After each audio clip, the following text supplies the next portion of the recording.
All right. What's up, everybody? How you doing out there? Welcome back to the show. This is last week's fights. My name is Thinker St. James, and tonight we are going to be breaking down each and every fight from UFC Fight Night, Dern versus Ribas 2. We'll be taking a look at UFC 311 coming up next week and going over a little bit of the end of Bellator as a brand. And to do all of that with me, as always, my co-host, my good friend, the Ohio player, and the man voted most likely to melt down in the Discord, Chase Parton. How you doing, brother? I'm a little better now. A good sleep and a rewatch just to reaffirm my thoughts, and then I held it all in for tonight, so I'm ready to go. Well, right on. I know that there were a couple of things that were meltdown worthy, but what did you think about the card overall as a whole? It's kind of crazy because this card had a lot of finishes, but for some reason, and I will put it on the officiating, I think they killed the momentum of what was going to be a very epic card, in my opinion. All right. Well, we'll definitely get into all of the shenanigans with officiating coming up, of course. If you are new to the stream, we're going to be breaking down each and every fight on this card. If you've got something that you want to talk about that's outside of the scope of what fight we're on at any given time, you can throw it in the chat. We'll come back to it at a later point. But let's get started here. On this card, again, this is UFC Fight Night Dern versus Ribas 2. This took place in Las Vegas, Nevada at the UFC Apex. And the first fight of the evening was Narulo Aliyev versus Joe Selecki. Selecki coming in on 1 week notice. What'd you think? I honestly It didn't seem okay, it was a wrestle heavy matchup, and I don't know if you noticed, but there was no significant strikes landed in the first round of this fight. I Um, I did not see that, but I'm not surprised. that is stats, but anyway. So, Aliv, he was okay, like, the wrestling is solid, but like I said, there was nothing in the first round that either of them produced. That's not just his fault, of course, but, I'm surprised they didn't start booing. Like, at least I didn't hear him start booing, like, right away, but whatever, he got it done, and shout out to him, whatever. Yeah, I Decision mean, merchant incoming. yeah, most definitely that. I mean, they're probably not going to be booing too much at the Apex. I would think a lot of True, the that is their families, yeah, that is, yeah. yeah. Hell, somebody's gotta do it, you know? But, I mean, we had talked about a little bit, I think, on the show about how they were expanding the Apex or doing some type of renovations or whatever, so, theoretically, at least, you're gonna be having more people in there at some point. You could have people, booing, and if you have that, you're gonna be hearing that bouncing off every wall, crack, and crevice in that place because it is a tiny place, and you hear every single thing going on, so Yeah. that would be interesting. Yeah, I mean, I agree pretty much. For the first fight of the year, essentially, as far as the UFC goes, it was a little bit of a slow one. Grappling from Aliyev was good, like you said. He did some nice work in there a couple of times. He got out of that second triangle attempt in the second round, like with the slam. I thought that was kind of cool, a little bit risky, but it worked out for him. Nice shot from Aliyev. Dropped Selecki in the second round, which I wasn't expecting. So I guess he's got a little bit of hands there too. But at that point, and this is also something that I think I'll probably end up mentioning a couple times, is that Selecki's face was wide open. I think the theme of this card at certain points was wide open faces because a couple of these that didn't end up being a knockout, but a couple of them it was like all the real estate in the world to land hands, and this was just one of those cases where that was apparent. But Aliyev favors the left hand and got a few good shots off with it. I guess he's got a little bit of hands. I'd like to see him open up a little bit more, but when the wrestling is going as good as it was, the grappling was there as well. Selecki just ended up getting mopped pretty much with all of that, and that's really all there is to say about it. Respect to him for taking the fight on a week's notice, I guess. Yeah, actually, what was that? He was the one that took it on short notice. Yes, that's what I thought too. Yeah. I think he was coming in on short notice for this one. Okay, right. Yeah. That was. Okay, We had talked about it, but I forget who his original opponent was. Asheville. Oh, was this the Alash Moves one? Because yeah, it was Yes. him and the one other one that and I was forgetting which one was which, but yeah. Yeah. What was I gonna say? Also, this is what you get when you just have, you have people who are pure boxers and they show up to the UFC. This is just what you get when you have like a pure wrestler. And again, shout out to him. He did get the win. It was unanimous. But I mean, gosh, he really didn't. He just wrestled, so Yeah, I mean, I guess a couple other things you could say is that he's continuing to be undefeated, so that's nice to see, and he's also representing Tajikistan, which is a slightly less represented country in the sport, so, good for all of those reasons, I suppose. I remember what I was gonna say. So you mentioned, way to start off the year. I kind of even forgot like this is the first fight of the year. Last year we got Josh Van, first fight. And he got a knockout on a dude later in the card. I mean, Dana was cooking last year. That's all I'm saying. Now we're off to a sloppy start with that one. I'm just saying. Yeah, I mean, no, I guess not every first one's going to be a firework, but thankfully the next fight was, I think, one that made up for it. So if you put the Aliyev versus Selecki fight to the side as, just kind of like an appetizer, just Yeah, a little small taste, just to get your get palate wet. parking. Yeah, right, exactly. You're settling in, you're making sure you got your popcorn and your snacks and all that kind of stuff. The next fight, I think, is the one that really kicked things off in a good way, and this was one that we were kind of hyping up, so I'm glad it lived up to it. This is Fatima Klein versus Victoria Dudikova. I want to reiterate here before we get too deep into the actual nuts and bolts of this fight that in Fatima Klein's debut, which was against Jasmine Jasdavicius, who has been doing her damn thing in the time that even since that fight and around that fight. I mean, she was on a win streak, I believe, going into that fight.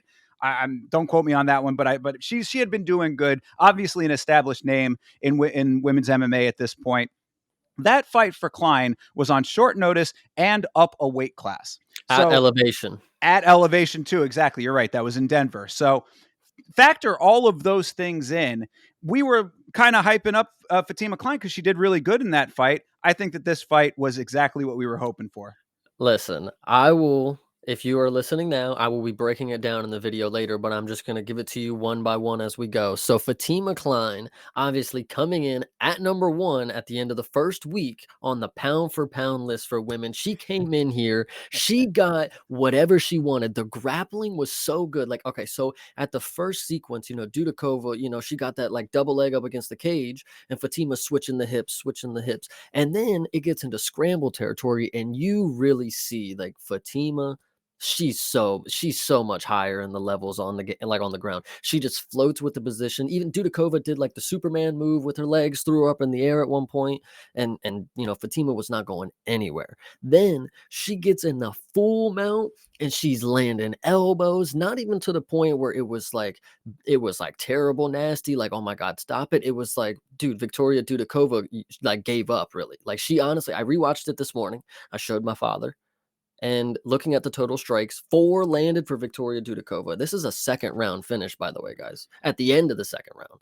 And she didn't even get elbows like rained on her, but Fatima was definitely about to start mauling her. She already was, but like, it wasn't about to get as serious as it was if Victoria, would have kept going. But she gave up, in my opinion. And this was a perfect pick. Vegas knew what they were doing. That's all I'm saying. Fair. I mean, well said.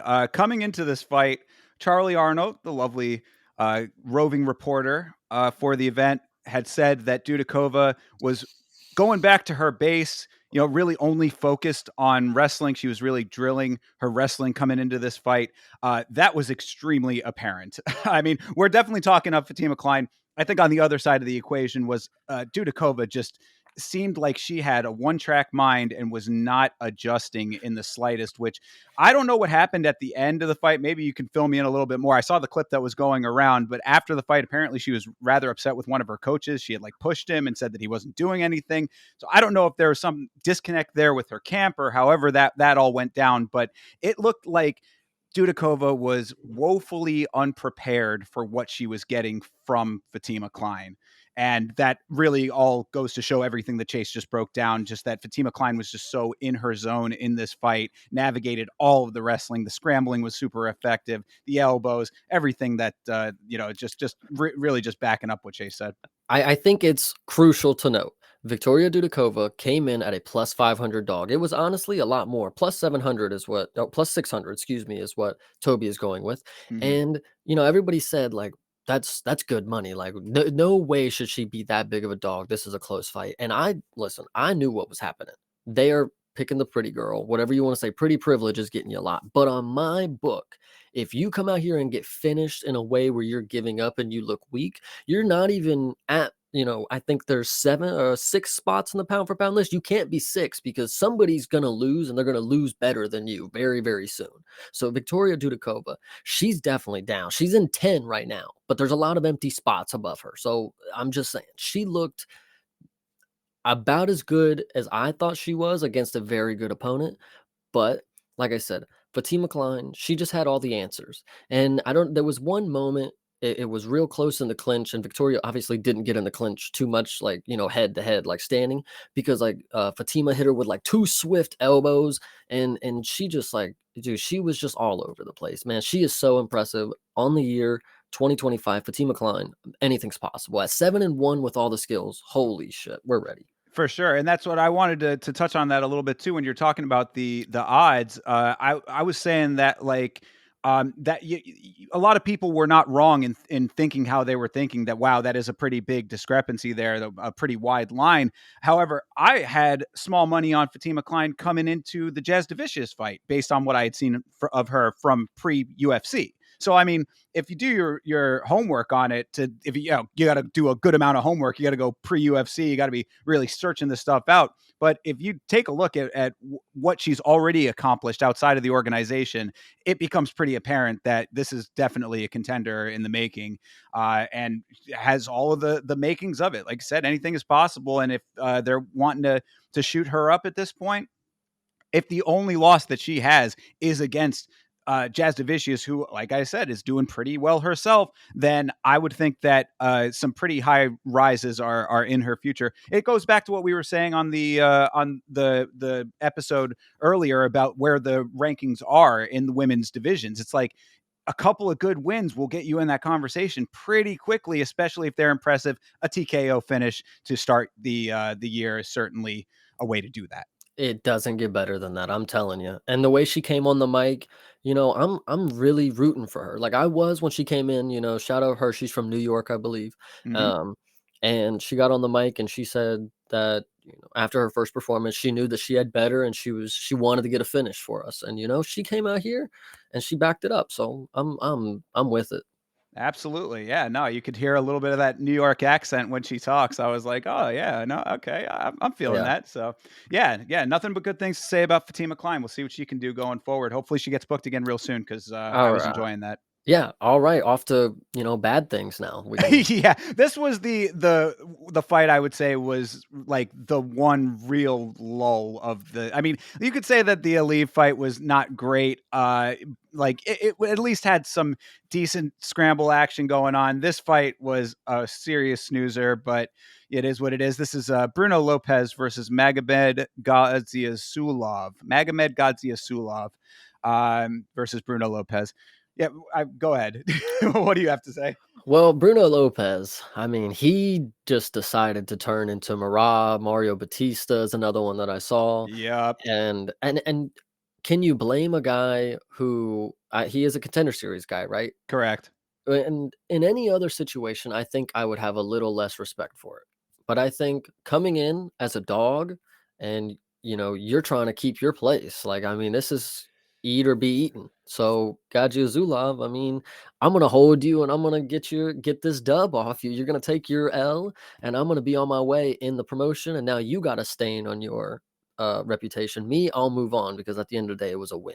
But did I enjoy watching it? No. I can't even tell you what happened in it other than them laying on the cage kind of deal. It really was just wall install city for Lopez, man. I mean, very much meh is all I could say about it. The one thing that I had in the notes, aside from that, because there really are not very many, but Dom Cruz on commentary said that this performance was going to show the division that Lopez can wrestle, but he also has striking. I was like, what am I missing here? Because it was 100% cage clinching. I did not see a single hand being thrown. I don't believe a single one of these numbers. When they're saying that there were all of these significant strikes thrown on here, it's what we talk about plenty of times on this show about these numbers lying to us. I don't remember like a serious, like, we'll talk about a strike versus a significant strike. Show me some significance in anything that was happening there, because it was, again, wall and stall city. This dude was putting up walls left and right with his body. In fact, on the watch along that I was doing with Vitz King, shout out to the Vitz King, we were sitting there, and at one point we were kind of analyzing Lopez's back tattoo, because he's got like a skull, and then it also has like a landscape kind of thing that's in the shape of a face. It's an interesting thing to look at, and the reason we were able to do that was because we were looking at so fucking much of his goddamn back. That's actually one thing that I will note, if you're gonna note anything, is that Gadzhi Azulov cannot get the underhook and turn the opponent. Like, he was against the cage all 9 of these minutes. Listen, 14 seconds, that sounds about right, because he didn't get Bruno off him and flip the position. He didn't circle out. He didn't find a way to, knee and then move elbow on the escape. Like, he didn't do anything. He just accepted it, kept looking at the clock. And I get you're a striker, brother, but like, you're not even on the ground yet. Like, if this is what's tripping you up and you're just in fucking the void, like, True. you are in a big heap of trouble. Yeah. And I mean, because there's really not too, I mean, unanimous decision win for Lopez, I guess, is the way to close it out. And since there's not too much else to say, I did want to say shout out to Henry, sending some love. Appreciate you, brother. And wanted also to highlight Toby's comment here. Clinching against the cage, those strikes do count. Marab will tell you so. So, I mean, I guess that there is something to be said for that. Yeah. Yeah, and that's where that one will end. Let's move on. This fight was a better one. This was a pretty spirited one here, and I wanted to call back to last week because you corrected me. Yet I've heard 17 different pronunciations of this name, so you can pronounce it how you want, and I'll try myself as well here. This is They added the extra T at the end yeah, this time. Cadet skate. yeah. So yeah, Ernesta Carascate or Okay, roll with it. Kate. There's a couple of different ways, but Ernesta, as Vitzking was saying, karate misspelled. Ernesta Carascate versus Nicole Cagliari. I like this fight. I was happy with this one. I thought this was a pretty spirited competition between these two women, especially with Cagliari coming in off the Contender Series, as we had previewed. Her fight there was a lot less competitive, so I think that this was a nice welcome to the UFC, and it also showed that she did deserve to be there, even with her losing the fight. I want to give some context. Sure. So, me and shout out Elite in the Discord, we rewatched both of the Contender Series matchups. I don't know why we didn't watch Ernesta's UFC debut. Now that I think about it, we were flawed in this because Ernesta was pretty good in her Contender Series debut. And also, shout out Carly Judice because that was a great matchup, great war. Anyway, then we also watched Nicole Cagliari. And what I saw was not great striking. I was like, okay, striking is oof. Like, Ernesta might be able to dog walk her the entire time if she's not able to, actually throw a good combination getting off the cage or whatever. And then she also had some hip tosses to a 5'3" woman, also like her. I predicted very correctly Ernesta's going to be way too tall for the takedowns to be very consistent for Cagliari. She's going to be able to stilt her way and hobble out of them, and it was a great effort by Cagliari for the first time ever going to the bell. I will give her this. A split decision war is not too bad against Ernesta Skate, my girl who is a striking queen. She comes in like Sean Woodson. I'm telling you, this is who you're watching in the women's division. Lithuania, I wish my flag was here. I got it. I bought it for you, Miss Ernesta. You're just amazing, and I love everything you do. It's not going to last forever because you're always going to decision, but it's always going to be a good performance. And if you were a dude, they'd probably give you performance of the night one of these days. Yeah, I mean, that would have been my note about it, is that I really like Ernesta's striking. I mean, it is some clean boxing. She gets popped a lot, though. I'll tell you that. That would be the other side of it. It's twofold. It's one, she does get touched a good amount, and then two is that it just doesn't seem that she has the power in her hands. She's very much volume, which is great because it really does. It looks nice and it's fun to watch. But with the amount of striking that she does, it would be nice to see her like be able to finish on the feet sometime. And that, as always, when it comes to women, is something that will absolutely set you apart. If you can finish on the feet as a woman in this sport, you are going to instantly catapult yourself to a different stratosphere than the rest of the competition. So, I mean, I do agree that that all of those things are as they are. Cagliari came out really aggressively in the first round. I think it almost worked a little bit against her towards the end, even though she didn't look like she was gassed. It just more looked like she didn't know how to navigate it. That would have been the way that I took it when I rewatched it myself. I was saying that she had a pretty solid like focused strategy early on that I think caught Ernesta off guard a little bit because it took Ernesta a little time to find her rhythm, get into the swing of the fight. But by round two, she was already there, and then Cagliari just couldn't get her own adjustments off, so to speak. I think what's also to note is that if you look back to UFC Macau and you look at Dr. Sleep Shiming, what she was able to do with this height disadvantage and saying, similar thing, like they were striking and they were both getting touched and things were landing, but she was able to eventually set something up that got, her opponent thinking, and then she was able to, get a clean shot off something else. I don't remember if Cagliari was throwing many high kicks. It's very hard when you're someone built like she is. I mean, she's like a fire hydrant, and shout out to her. She's a good looking woman. But if that's my takeaway, it's like she's got to. The decision is not going to always go your way. You're going to have to figure out how to get it done. Grappling is always going to be on point, but the striking she showed now, I mean, hell, I mean, I give her some props. Ernesta's a pretty tough girl. Yeah, yeah, absolutely. That's what I was saying. I really think that this was a pretty good fight on both sides. It certainly was not one of those ones where you see him come in off the contender series and you're like, "Ooh, this is not gonna go well in the big leagues." Like I thought Cagliari proved that she belongs in the organization. One other note for Ernesta that I would have, and actually I guess it kind of goes on both sides, is that for such a tall woman, Ernesta needs to kick more, bro. She needs to use that length. She's got long arms too, so like the striking at range also works out in her favor. Whenever she's able to negate the clinch, get herself back out to distance, she can throw from a pretty good, solid ranged attack.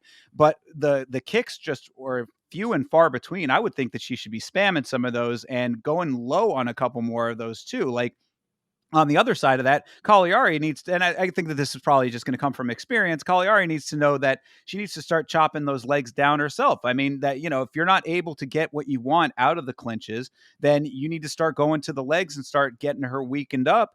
And then you'll have more ability thereafter when she's in a more compromised state. She sort of went in kind of bullishly trying to get the clinch and get her to the ground and all that when it wasn't working. That's what I was talking about earlier. It's like, okay, you need to adjust a little bit in your go forward strategy. And I think that the legs would have been a good way to adjust there.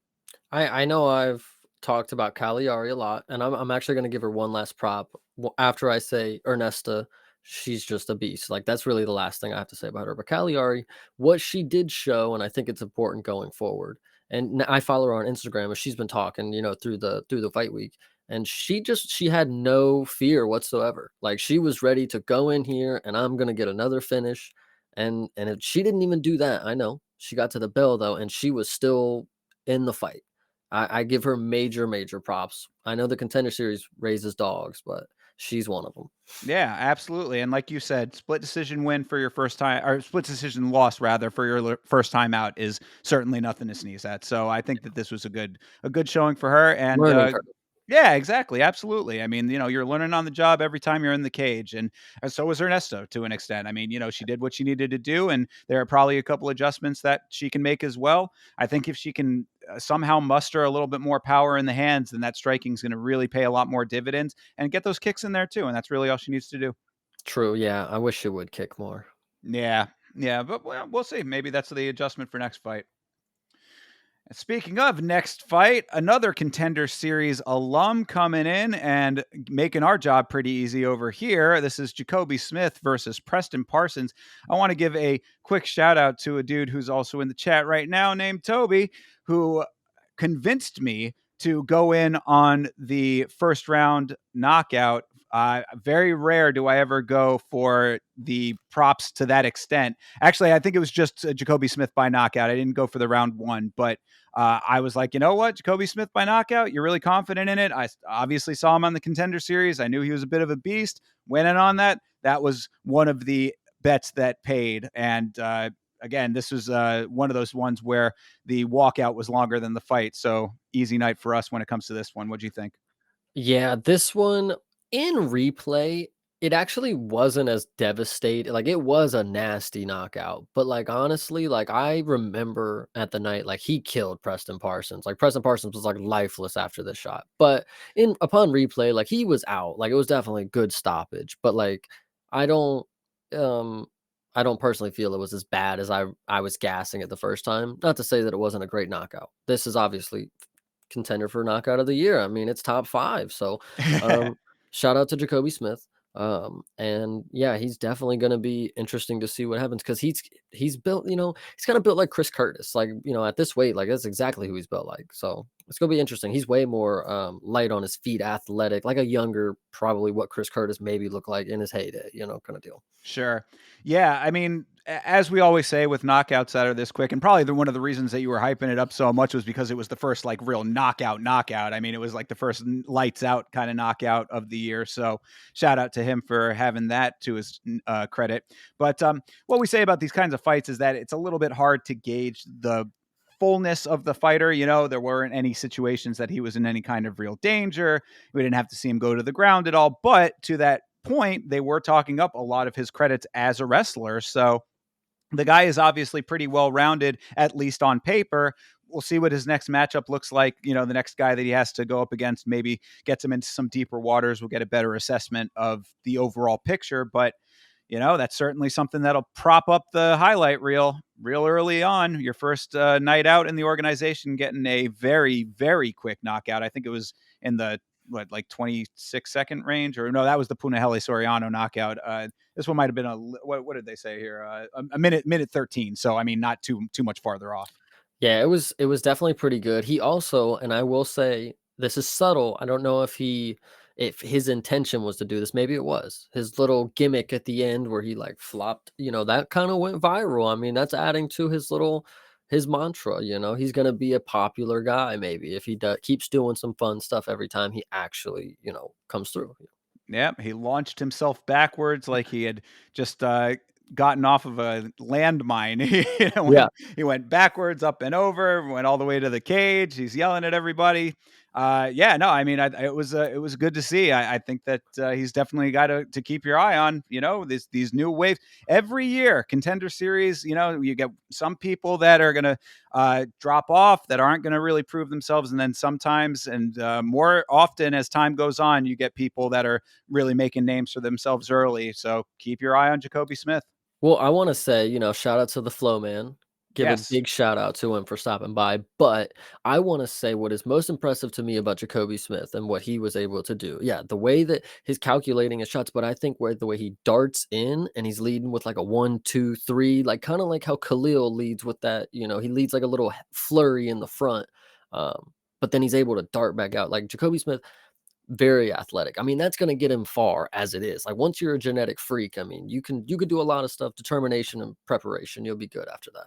Yeah, and you make a good point about his movement in general because he is fighting at welterweight, which is right at the cusp of where, people start to be a little bit slower, I would say. Like, that you don't see like, I mean, you do at welterweight, but I'm saying like that's really like the point where like the guys start to be, they're carrying more weight on their bodies. So they're not moving as quickly, but he is certainly a very agile welterweight. So Yeah, that's going to definitely pay dividends for him as well. And he's already knocking on the door of Bilal, or at least he was, in his post fight was. So we'll see what he can do to get himself towards that. I think it's a little ways off, but you never know. 100%. Yeah, that was a good one. Yeah, absolutely. Good knockout for Mr. Smith. Mr. Smith goes to Vegas. All right, moving on. Tiago Moises versus Trey Ogden. This was one that I was a little disappointed by. I thought that Ogden, he's a guy that has been sneaky with his subs in the past. There's kind of potential for him to do some stuff that might be unexpected. and was not able to get that going. But there were also some injuries on his side. Some that came from the fight specifically, and then I guess all of them came from the fight, but like some that were a little bit more anticipated than others. What do you think of this fight? Um, I think this is the first part of where I knew I had so this and another person, we'll talk about him later, but I knew they were gonna get their redemption. This is gonna be where they had a slight fall off last fight, doing dumb shit. Then they come back and get a win. I wouldn't say this is a big win because Thiago Moises, I don't know, dude. He's just too timid. Like he fights like he doesn't like to hurt people. Like the way that he, basically crippled Trey Ogden and then just kept kicking his legs or something. I forget what he ended up doing. It's like, why aren't you standing up and then kicking his legs more? Like he just didn't want to end it. And I've seen him get leg kick TKOs. Like he's done it once, maybe twice in another promotion. I don't know. But this one, like he could have got a finish here. I'm grateful he didn't. I'm not saying I didn't have money on the decision, but it would have been nice for Thiago to come out here and get a finish in a big way, on that redemption arc. Not, oh, here goes Thiago Moises, another fucking unanimous decision, you know. And he got outstruck. Now that I'm looking at this, what are these numbers? Like, holy shit. Yeah, yeah, for sure. I mean, well, that just is mostly, I think, off the fact that that first round was just such a point fest. I mean, it was really like a hard spar in that first round. They were just pointing each other back and forth. It really was just like an I go, you go kind of thing, just back and forth, back and forth. And then, round two was when it started to add up a little bit more quickly because that leg was getting battered and started to pay some dividends. Ogden goes down, goes to his back off leg kicks there. And it got to the point where I was kind of wondering if Ogden was going to be able to be on his feet coming back out for the third round. And he was. So, I mean, that all worked out.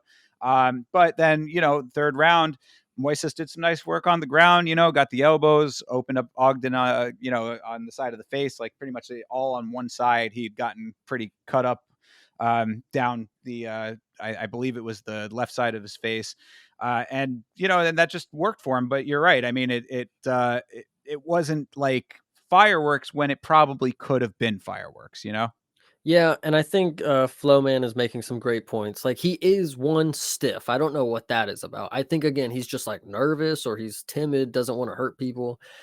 Takes too long. I don't know what that is about. Like he's like it's like he's trying to program a great counter, but then by the end he just ends up being the person leading the exchange. It's like what are you getting punched for so many times if you're not gonna like start capitalizing on those like rhythms or like those strikes. I don't know what about his like game plan is like wrong, but it just feels wrong. Like he's not. If you're gonna take the first round off, like okay, sure, and then if you're gonna like go the second round and almost finish him, why are you letting the round end where he can now like walk in the third and then still not like then you're going into the ground in the third round? Like I don't know, man. No, I think that you kind of nailed it with the rhythm. It's like he gains a rhythm early in the fight, but then does not increase the tempo. You know what I mean? Like it's like he's got a very slow and steady kind of approach to it, but it's like, okay, now that you've got that off and things are starting to go in your favor, it's like turn up the BPMs a little bit here. Like let's get the rotations going a little bit faster, but he just doesn't do that. So it's Yeah. like, I mean, that's an unfortunate thing as far as like going out there and being dominant, but I guess it is what it is. A win's a win to some people. Yeah, but I mean, we talk about needle movers. Right. You want to talk about a big comeback. You're somebody who's watching Thiago Moises. Like this is a fight where it's like you pick up your phone and it's like, all right, well, let's figure out who won because I probably didn't watch the rest of it, kind of deal. At least the casual viewer. I obviously was watching, but this doesn't make you say Thiago Moises is a lock next fight for sure. Like it's just like, all right, we'll see if he can beat. I don't know, like fucking any trash lightweight. Like I don't know. Well, right. I mean, and that's really what it does signal is like, what's the matchmaking going to look like? Like, what kind of fight can we expect on the other side because we know what we're getting on this side? Yeah, it's So, it's I don't know. I mean, like I said, it was a good performance because I was interested in him winning by decision. Other than that, I can't say too much. yeah. And the other injury that I had kind of alluded to at the beginning of this little breakdown is Ogden tore his bicep somewhere in there. And that did not look pleasant after the fight. You could see it was the way that Dom described it. It had like kind of shot up and sort of shriveled in his arm, and he was crooking that thing pretty noticeably as the decision was being read. So hopefully Trey Ogden will heal up soon. Yeah, 100%. All right, let's move on to Marco Tulio versus Ihor Potieria. Of course, Potieria was one of two fighters that missed weight, so already a ding against him there. But this guy, Ihor, cannot catch a damn break when it comes to fouls, my guy. What the hell is going on? This dude is a foul magnet for some reason. Well, I'm glad you bring it up, and I can tell you why. I saw a tweet, and it was like, Ihor's last Brazilian opponents, whatever.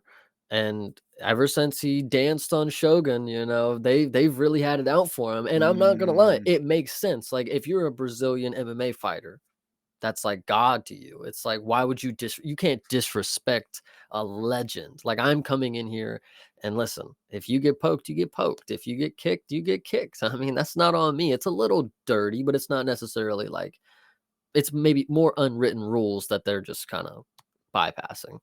Yeah, perhaps. I mean, whatever the case is, whether it's intentional, unintentional, or otherwise, the fouls definitely did cast a slight shadow on an otherwise fantastic knockout for Marco Tulio over here. I mean, it went from head clash to nut shot to Potieria getting dropped. He tries his damnedest to stay in this thing. I mean, he was certainly trying, and it does suck when you take all that time to adjust because it was after the cup check, which was a pretty good one too. If you saw that, I mean, it was pretty right on the money. Just knee straight up the middle, almost like when a chick is mad at you, kind of thing. Like going in for the hug and getting kneed in the nuts is pretty much what it looked like to me. But Potieria tried to stay with it, but Tulio swarmed nicely. And fouls aside, I mean, Tulio lived up to what I was hoping. Tulio, of course, another Contender Series guy, and as I had mentioned, he was he was the dude who got that spinning back kick knockout, TKO to the body on the Contender Series. And I think we had talked about it back during the Contender Series when we were doing those recaps, but he was on the Contender Series twice and won both fights. So I guess just the first one wasn't impressive enough. Second one certainly was, and a knockout here, a TKO here for Tulio is certainly a good sign coming into the promotion. I think he's matured well, aside from the fouls. Yeah, to be honest, you actually make great points. He should probably have his trunks in the rafters of the Apex, just like Torres Finney. But aside from that, I want to talk about the knockout specifically because it was now while Ihor does try very, very hard, and you can tell like he has like that fighter spirit. Like even he'll get a clean shot and he'll do the Nate Diaz, like, ooh, gotcha, like ooh, like and you can tell that he's in it. Like anytime he fights, like he is there to make money. That's what he does. But he got clipped originally. And then Tulio was able to just turn, pivot, and then clock him again.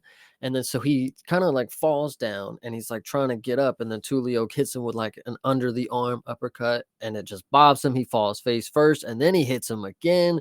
And then Ihor, this is what I wanted to talk about mainly. The way that he flips over, takes his mouthpiece out, and like just the look on his face. Not only did he lose, but like I can just feel it's like I've lost so many times. There's no way I'm gonna be in another fight in the UFC now. Like, and I'm not saying that, and I'm laughing because it is funny to say as me watching it because you just got knocked out on UFC primetime TV, whatever you want to say. But like, I feel bad for the dude because like this is what you do. This is how you feed your family, and you just can't catch a break. Like you are just getting put up against some real deal killers. Like, dude, like fuck. Yeah, well, and I mean, when it comes to that, I don't want to get too deep into the personal stuff, but am I right that Ehor was the one that ended up taking away Cheyenne Bays from JP? I think we talked about that at one point. So not only feeding your family, feeding other people's families, Yeah, perhaps. But nice. anyway, I digress. I digress. But no, I mean, yeah. Look, respect to everybody that makes the walk, obviously, and I mean, Potieria has had his wins in the past, but this is certainly a troubling time for him. This is now at least two in a row, right? I mean, was he on a 2-fight losing streak before that, or four in a row? Yeah, I mean, then that's I think it's 4, man. is I that think the it's 4. case? Is that the case? Okay, Come on, 3 bro. with a win and then another like, Yeah, yeah, I he mean, he's 1-4 in his last 5. That well, is I mean, not good. as Toby just said, 1 and 6 just retired, so, I mean, Yeah, I mean, that's certainly not a great place to be at this point. Yeah, and really the other part of it that we often talk about on this show is that like he's also not a guy that has a lot of like hype star around him. power, yeah. Yeah, he doesn't create his own narrative in that regard either. So He's a there Ukrainian fighter, man, I like there's got to be somebody else from Kiev they can send over, man. I know that they're fighting a war over there, but we there are other options. I promise you, it's a tough country with tough people. But yeah, so it's looking like the sun might be setting on Ihor Potieria in the UFC, perhaps, and rising for Marco Tullio. As I said, I mean, I like the way that he fights aside from the Fowley stuff. I mean, like he's very composed, he's very powerful, obviously, and his technicality is pretty good too. I mean, like he throws punches. They were talking about that a little on commentary. He's a Shudo box guy. They set their punches up from like a mile away. And sometimes it feels like you are way, way reaching for these shots, thinking that you're going to get those to land. And then somehow a lot of these guys do. He's got a good build for that. He's got really long arms. He uses the space very well. So I mean, I really like. I see the same flex of him that I saw in the Contender Series. He just needs to make sure that these fouls get under control and stop leading with your motherfucking fingers, my guy, please, because it is dumb shit to get point deductions because you've got your fingers out. Just close your damn fist, bro. I understand you're trying to gauge distance, you're trying to grab hands and put and push to the side and stuff like that. Be smart about it because it is really, really dumb to have this kind of a shadow cast over an otherwise a performance that we wouldn't have had to say any of that about. I will say this. You might be very confident, but the law of averages, Cesar Almeida is doing very good after he finished Ihor Potieria. Michel Pereira, we're Mm. starting to slip. Marco Tullio, I'm just saying, are the odds going to be in his favor? I don't know. But the numbers do not lie. We will find out eventually if people who beat Ihor Potieria will become very, very good. Rodolfo Bellato, I don't believe so. I haven't even seen him since, I don't think. So we'll see. Yeah, it's a good point. Well, yeah, time shall tell, I suppose. But I guess it also will tell if we see Potieria at all again, Yeah, because like we were saying, the future's looking a little grim for him. But either way, nice job for Mr. Tullio. 100%. Yeah. All right, moving on to this fight here. This is a fight that I am rather upset about myself because for the same reasons I think that I saw Mr. Chase Barton a little upset about in the Discord. I don't know if it was about this fight specifically, but I believe I saw in the Discord that you were saying that you were a little upset that you were listening to some people feeding you information that you didn't necessarily agree with. And this is one where I should have stuck with my goddamn gut the way that I was talking it on the show last week, should have stayed where I was feeling it. This is Felipe Bunes versus Jose Johnson. And of course, Johnson is the other person that missed weight, by the way. But go ahead and give your thoughts here, Chase. I think I'll start by saying, to be fair, these are both dudes with shit records. So, could we expect much? It's a coin flip at best. I don't care what I mean, the numbers did show that, I guess, kind of. But Jose Johnson, you kind of are embarrassing. Like, I I don't even know because one, you did decent. Was it Jose Johnson that faced Asu Amabayev? Let me double check.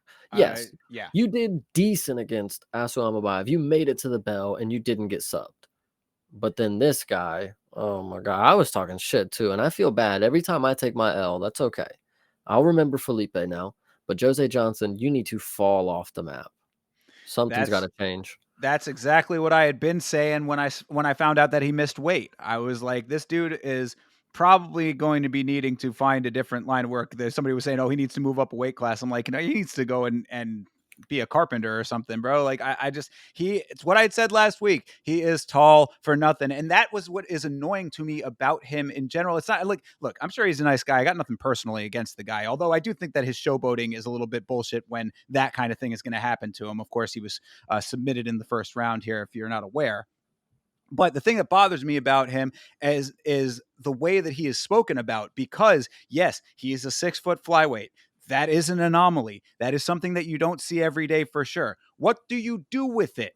What makes that any kind of worth? Where is the value in that if you are not going to be out there using it to your advantage? Because that was what I had said about him in the last fight, is that he's got all of this height and doesn't utilize it in an effective way. This time, I mean, you could say that he had a couple of decent, I think he had like a kick or two and a nice uppercut early in the round.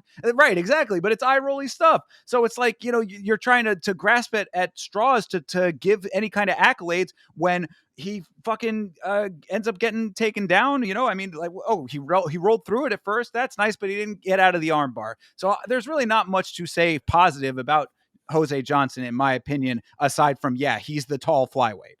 I think it's the same deal. So when I'm trying to think of a good example, Cheeto Vera, it's a great example. Anytime Cheeto Vera fights, you'll get on Twitter and you'll see highlight clips of him doing elbows and knocking out Sugar Sean and doing crazy stuff. And you buy the hype. You're like, oh, okay, he's done it before. He's done something great. Jose Johnson, he don't even get that. They just post the picture of him in the UFC uniform, and it's like 6 foot demon flyweight. It's like I bought into it. Listen. I'm not gonna say I'm the smartest man alive, because what can you do? A sucker's born every second, and I was one of them. Because Jose Johnson, you didn't just take me of my entertainment. You took me of time that I could have done anything else. I couldn't have watched your highlight tapes probably, because there's probably none. So it's just crazy. Yeah. Well, and that's kind of what I was getting at earlier too, is that I feel like a bit of a sucker myself for having listened to anybody who said that no, Jose Johnson's not that bad. Give him the shot in this fight. Should have stuck to my guns. I do give him a little bit of credit, just the slightest bit, for having the wherewithal to do the wall walking that he did when the initial armbar position was secured, but then he wasn't able to get out of it. And that goes to Bunis's credit for being able to stick with it through all of the little scramble that was going on there, to an extent anyway. I mean, it wasn't a true scramble, but better on Bunis's side that he was able to hold on to it, got the position that he finally wanted, and had a very fierce Dragon Ball Z celebration at the end of it. So shout out for that, Yeah. I guess. Yeah, what I will lastly note, since we are going to talk about Felipe, just a moment, and I will give him his props. Shout out you. But, in my book, you've only fought twice, once every beginning of the year. I don't know why. But you got knocked out in your first performance. You got a sub in this one. By my calculations, you're like a +1 in my book. I don't love you. You're not a +10, but you're coming around. You get another win. Maybe it's a finish again. I'm not going to get too hopeful, because you on the feet is very questionable. So we'll just have to see. Yeah, and I do want to touch on this point as well. Flowman saying that Jose would be better at bantamweight or up farther than that. Um, I mean, you say that because of the size and the additional weight he would be taking on, but you got to recognize that the killers that he would be facing in those divisions would mop him as well, I would think. I mean, I didn't see anything that jumped out to me like, oh, if he only had more weight on his frame, then everything could be totally different. You know what I mean? I think that he will scale. I think he's just going to scale up if he goes up in weight personally. So I don't really buy it. Yeah, it's kind of crazy to think that he has a great advantage that he doesn't use. If he went up a weight, he wouldn't have an advantage, and he also wouldn't do anything. So I don't Right. know. Exactly. That's the deal. That's what I'm talking about. So any which way. All right, let's move on from the pile on Jose Johnson here. Yeah, Back true. to another quick one, though. I mean, not too much to say about this one. This was even quicker than the previous. This is Punahele Soriano versus Uros Medic. I mean, I was with you, Chase, when we were talking about this one, saying that Medic had looked pretty good in some of his earlier fights. I was kind of riding with him, but Punahele Soriano coming out and getting the job done in 31 seconds, my guy. Yeah, this one was Tough. I mean, it was a quick one, like you said, 31 seconds is pretty crazy. What is also pretty crazy is Puna Haley's celebration after the fact. That was pretty nuts. Everybody's trying to make a moment now. That's what I'm getting. 2025 is the viral moment. Everybody saw the so Yep. they Yep. gotta do theirs. Anyway, so Medic coming in, I know this dude as an elite striker, like elite. Talking about elite, shout out elite in the chat. He is just so good at striking, but wow, did he get caught? And it's actually kind of crazy. Like it actually was one of those moments where he just got caught. Like he's dipping back, gets hit the other way, and just the lights shut off, body goes stiff. It has actually is kind of interesting how bodies sometimes will go limp or sometimes they'll go stiff. I don't know. That's just something I'll point out right there because he went stiff as a board, and then he was kind of there. The ref let it go for a minute, but then they didn't ever. I rewatched it with my dad. They didn't have a good angle of those last final shots. I kept trying to, but no, those last final shots did the trick. So shout out Puna Haley. Oh, for sure. Yeah, absolutely. You mentioned his celebration. His post-fight push-ups lasted longer than the fight itself. I True. mean, this dude was doing 25 at least. I mean, he kept going with the push-ups. But no, you're exactly right about the knockout itself. Medic was on the back foot, retreating from strikes, but the strikes kept pressure forward. I mean, that was the real credit to Soriano for, he wasn't throwing one. I mean, he saw that he had him on the back foot and said, okay, if you're going back, I'm going to go with you. It actually reminded me a little bit of Robelis Despain's knockout in the first fight that he had that made everybody a believer until they weren't. But it's the same type of situation where it's like dude's going back, back, back. Well, I'm going to go forward, forward, forward, and that's exactly what it was. This is another example on the evening of the wide open faces that I was talking about, because it was like you said, he got caught, but that was really because it was just right place, right time for him to get caught. Had Punahele Soriano not been using the distance as well as he would have, or as well as he would not have been in that position. But he used those long arms and made it work for him. So I think that it was a good example of why you should, if you're going to be a pressure fighter, if you're going to be pushing the pace, that you need to also back it up with the strikes as opposed to being in front of a guy and taking pictures, as DC would say. Yeah, guys, going up against an Islander. I mean, I know he's, from the United States, but he's an Islander and they're just hard to listen. If it's a striking battle and you're coming in as a dog, I mean, a little money ain't gonna hurt you. If you're betting on Victoria Dudakova and not Puna Haley's, what are you doing? So that's Yeah, crazy. absolutely. And I believe he said that him and his wife are expecting their, I think he said it was his first child. I believe so. So there you go. Congratulations to him and the missus, expecting a little one. And like you And said, a will little, like to fight again in yeah, March. there you go. So, I mean, a little bit of money does not hurt in that situation as well. So hopefully he keeps that rolling, because you got a knockout like that. That's another highlight reel worthy one. And if he can keep that momentum, then big things in the future, perhaps. Yeah. All right.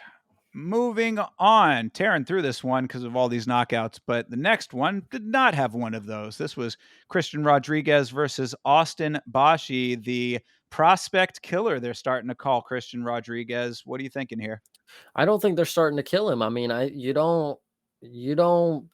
earn your nickname, you earn your name. And Christian Rodriguez is definitely earning his name in the sport. I don't know what that last matchup is. He's one of these dudes where it's like you give him an incentive and not necessarily money.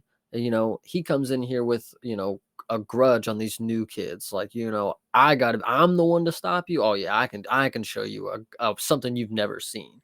And Bashi, credit to him again, coming off the Contender Series, going to the bell when you're somebody who normally is getting finishes all your career. It's impressive. It actually shows how good the coaching is for a lot of different areas. They're getting them prepared for war, and Christian Rodriguez, he was just able, and I think this is mostly what it was. He was just able to spook him. There was moments where he was just fainting and jumping, hitting the mat with and Bashi just looked like some experience was needed. Let me feel comfortable that I am an MMA fighter and not this dude going up against an MMA, like not an MMA, but a UFC fighter. For Right.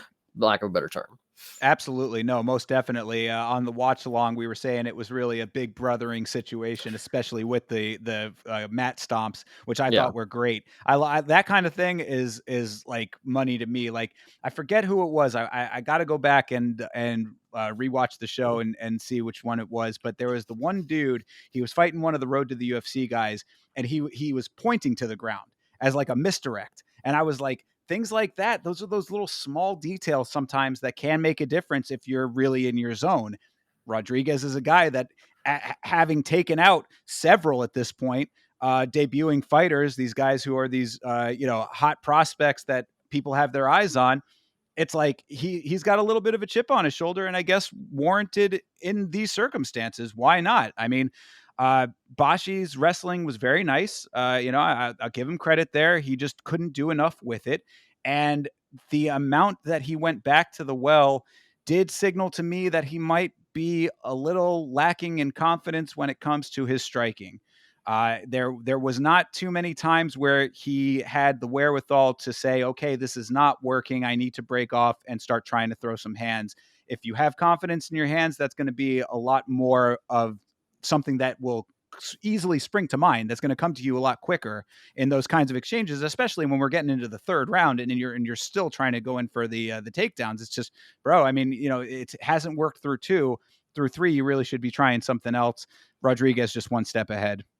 Yeah, I think the big brother assessment is perfect because anytime the grappling actually did get to the ground, Rodriguez, like he had this demeanor that like you're not gonna even get me in the situation. Like I'm good. Like I'm just gonna float. I'm gonna get out of any situation you got. I'm gonna flip off people in the crowd. I don't know if you saw that part. That was pretty funny. I In did in not. in in mid clinch, he's just flipping the dude off in the crowd. So Did not see that. That is yeah. funny. Um, yeah, so like it's just I don't want to stretch too far, but it's kind of like again, I think I said Nate Diaz already with another fighter, but like it's kind of like that mentality. Like I just don't give a shit. Like I'm gonna beat who you think I'm not gonna beat, and then I'm gonna lose everybody money on a fight that I'm gonna throw because I'll get an undefeated prospect the next fight, you know? Yeah, well, I mean, that was brought up on the watch along, and somebody in the chat was saying like, why is it that he's consistently the guy that's getting these newcomers? And I mean, I guess that the answer to that is because A, he's really a good introductory point for a lot of these guys, and B, in the one time that he did get shot up a little bit farther, that was the one loss that he has in recent memory. I mean, I think, if I'm not mistaken, he's Julian Erosa. yeah, and yeah, right. He's 4-1 in his last five, and Julian Subs like Erosa. chicken. I forgot about that in the first fucking round. Oh There my you go. god. So I mean, like it's one of those deals that's I think really the point with that line of dialogue is that like it's a hard position for Rodriguez to an extent because on the one hand he's doing such good work against these guys that are coming in with a lot of hype behind them, so it's like there is a name there. He's done it now 4 times in a row, it feels like. But on the other side of the coin, it's like, okay, you can do that against these new guys, but you got to be able to do it against the vets too, or this is what you're going to continue to be. So we'll have to see if he's able to make some adjustments against some of the more veteran fighters in the organization. Yeah, I mean, I forgot actually the extent of his last matchup. I don't know why he went in there and tapped right away. That is absolutely insane because when you watch a performance like this, it makes you question like this dude is like really good. Like why is he fighting somebody like this? Like how is he not exceeded past this? Isn't this too hard of a test for some people? Raul Rosas, I don't believe so. That's just one I'll say. But this one, it's like maybe Christian Rodriguez is elevated to the point where this is a little unfair kind of deal because it wasn't hard for him at all. He can just show up on an off day, miss weight, eat cheeseburgers, and come in here and just fuck some shit up, like for everybody. Came in on a dog today, like on Saturday, and like did Yeah, his but thing. he needs to be able to do that against guys that have been around. Yeah, and if he can't, what is that? Just the middle of the road, maybe not even. That's like lower middle of the road kind of deal Yeah, players. for sure. And I mean, the last note from Rodriguez's side that I had was just that he was actually willing to strike and did some decent striking when he was throwing. Got a really nice sneaky knee in there as well. I thought that was pretty good. And when it came to the roll throughs that he was doing when he had to do some evasive stuff, thought he used his body weight really effectively too. So again, when it comes to the situation that we just outlined, that's what you're going to get from Rodriguez there. He needs to be able to do it against some of these higher guys, or as Chase said, he's going to end up being a middler. And, it doesn't have to be that way. So Yeah. hopefully he can make those adjustments Yeah, I mean, all the skills are there. It literally is just a motivation thing. It for seems sure. like. Seems like. I don't know the guy, so Right, right. All right. Well, let's move it on to. Think I said it on the last episode that this was the people's main event, and I think it certainly lived up to that assessment. This is Roman Kopylov versus Chris Curtis. Of course, a little bit of controversy in the way that this concluded. What did you think of this fight, sir? I think I agree with you. This very well could have just been the main event. Like, I don't know why it wasn't even to be honest with you, because it lived up to everything that it needed to be. I mean, it wasn't the numbers would have let you think Kopylov's going to come in here and head kick Chris Curtis and that's it. But Chris Curtis, man, for somebody who doesn't throw kicks, who doesn't initiate wrestling, who can only sometimes stop a takedown, it seems. I mean, he does a damn good job of boxing people's heads off. He does roll with punches. He doesn't wear damage. Like Kopylov was battered after the second round, in my opinion. It was just a cut, but he was bleeding, kept wiping it. But Chris Curtis is just a very, I want to say durable in the situation, even knowing the end of it. And I will bring that up in a second. I think also I initially had the thought that the ring was very slippery in this occasion. After a rewatch with my father, he would like me to note that it was the leg kicks that made Chris Curtis slip around so much. That's what he believes. I'm gonna go with his word. And and towards the end, you had some BS stoppage where Mark Smith had to become Superman because there was a building falling on Chris Curtis. Apparently, like I genuinely don't see how that finish like got stopped. Mark Smith actually is ridiculous, and Chris Curtis should have took his L better. I will agree that's not something a Cincinnati player would do, like myself. Take my L, move on. But rightfully so. I mean, it was some BS, some BS. All right. So Well, I'm going to end up playing a little bit of devil's advocate on that one in a second here, but let me break some of these things down just to go through it point by point. So, this, I would say, is probably your first fight of the year contender for 2025. Of course, we are very, very, very, very early into the year, but it's certainly on the list because this was a great fight. Really, really crisp and accurate striking on both sides. That was the big note. I mean, we were watching this thing in real time saying, man, these guys are both landing so nicely. I think that Kopylov mixed up the attacks very nicely. Beautiful combos on Kopylov's side. Really, really good work there. Curtis, of course, very, very strong. So it was kind of like volume versus power at certain times. And because of that, like the fight had a very like natural progression to it. Round one, Kopylov with the volume. Curtis came out with urgency in round two. Round three looked like it was going for Kopylov pretty much. So it might have ended the same way regardless of the stoppage. But then, of course, the finish happened the way that the finish happened. So I guess we'll talk about that for a second as well. The one note that I have here to play devil's advocate for Mark Smith would be that the amount of time on the clock should not affect the referee's decision making. Doesn't no. matter if there's 1 second or 49 seconds, or 4 minutes, 59, whatever. You know what I mean? It's no matter where it is in the round, or without any credence paid to what time is on the clock, that should not play into their decision. However, Curtis was not in any imminent danger. Kopylov had already walked off. I understand the call only in the sense that Curtis did look like he would have been unable to continue had there been any strikes coming back, but there were no strikes coming back. Yeah. So because of that, I gotta agree with the naysayers a little bit on this one. I don't agree with the call. Either way, I think it was going for Kopylov based on all of the stuff that I just laid out here. I mean, he had just dropped him anyway, on top of a lot of effective striking that was leading up to that. I mean, it's just an unfortunate way for that fight to end because of how good a fight it was otherwise. I think the final note that I'll make about Mark Smith is that, and then I will give Kopylov praise. I'm not trying to have the Curtis agenda. I really do. I see it. It was a he obviously was gonna win Kopylov. This is the best version of Kopylov that we've probably seen. At least we know Absolutely. that he has wrestling in his backpack now. Like he can initiate it when he needs towards the end of the round, secure it, whatever. But in the Mark Smith's case, if it was Herb Dean, we probably would have got the that go on. What do you want? Like, giving him the look, waving him on, like you walked away, like that's not a finish. You didn't go finish the fight kind of look. But like I do agree the time definitely should not matter. Mark Smith should not have his eyes on the clock. He should be watching the fighters. But the way that it was, like by the time he huddled in there and is like cupping dude bro's head, it's like Chris Curtis is on one knee, like looking you in the face, like are questioning if you stopped it. And then to furthermore, he's erratic and moving around and like running around the cage after the fact.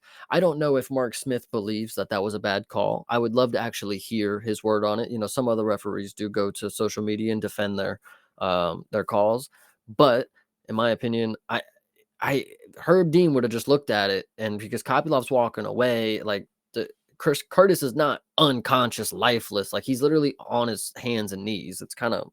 It was weird. Yeah, yeah, there was definitely weirdness surrounding it. You touched a little bit upon Curtis's reaction after the fact, which Chris Curtis is definitely a guy that has a little bit of that in him, that kind of sore loser aspect to an extent, I would say, kind of comes through.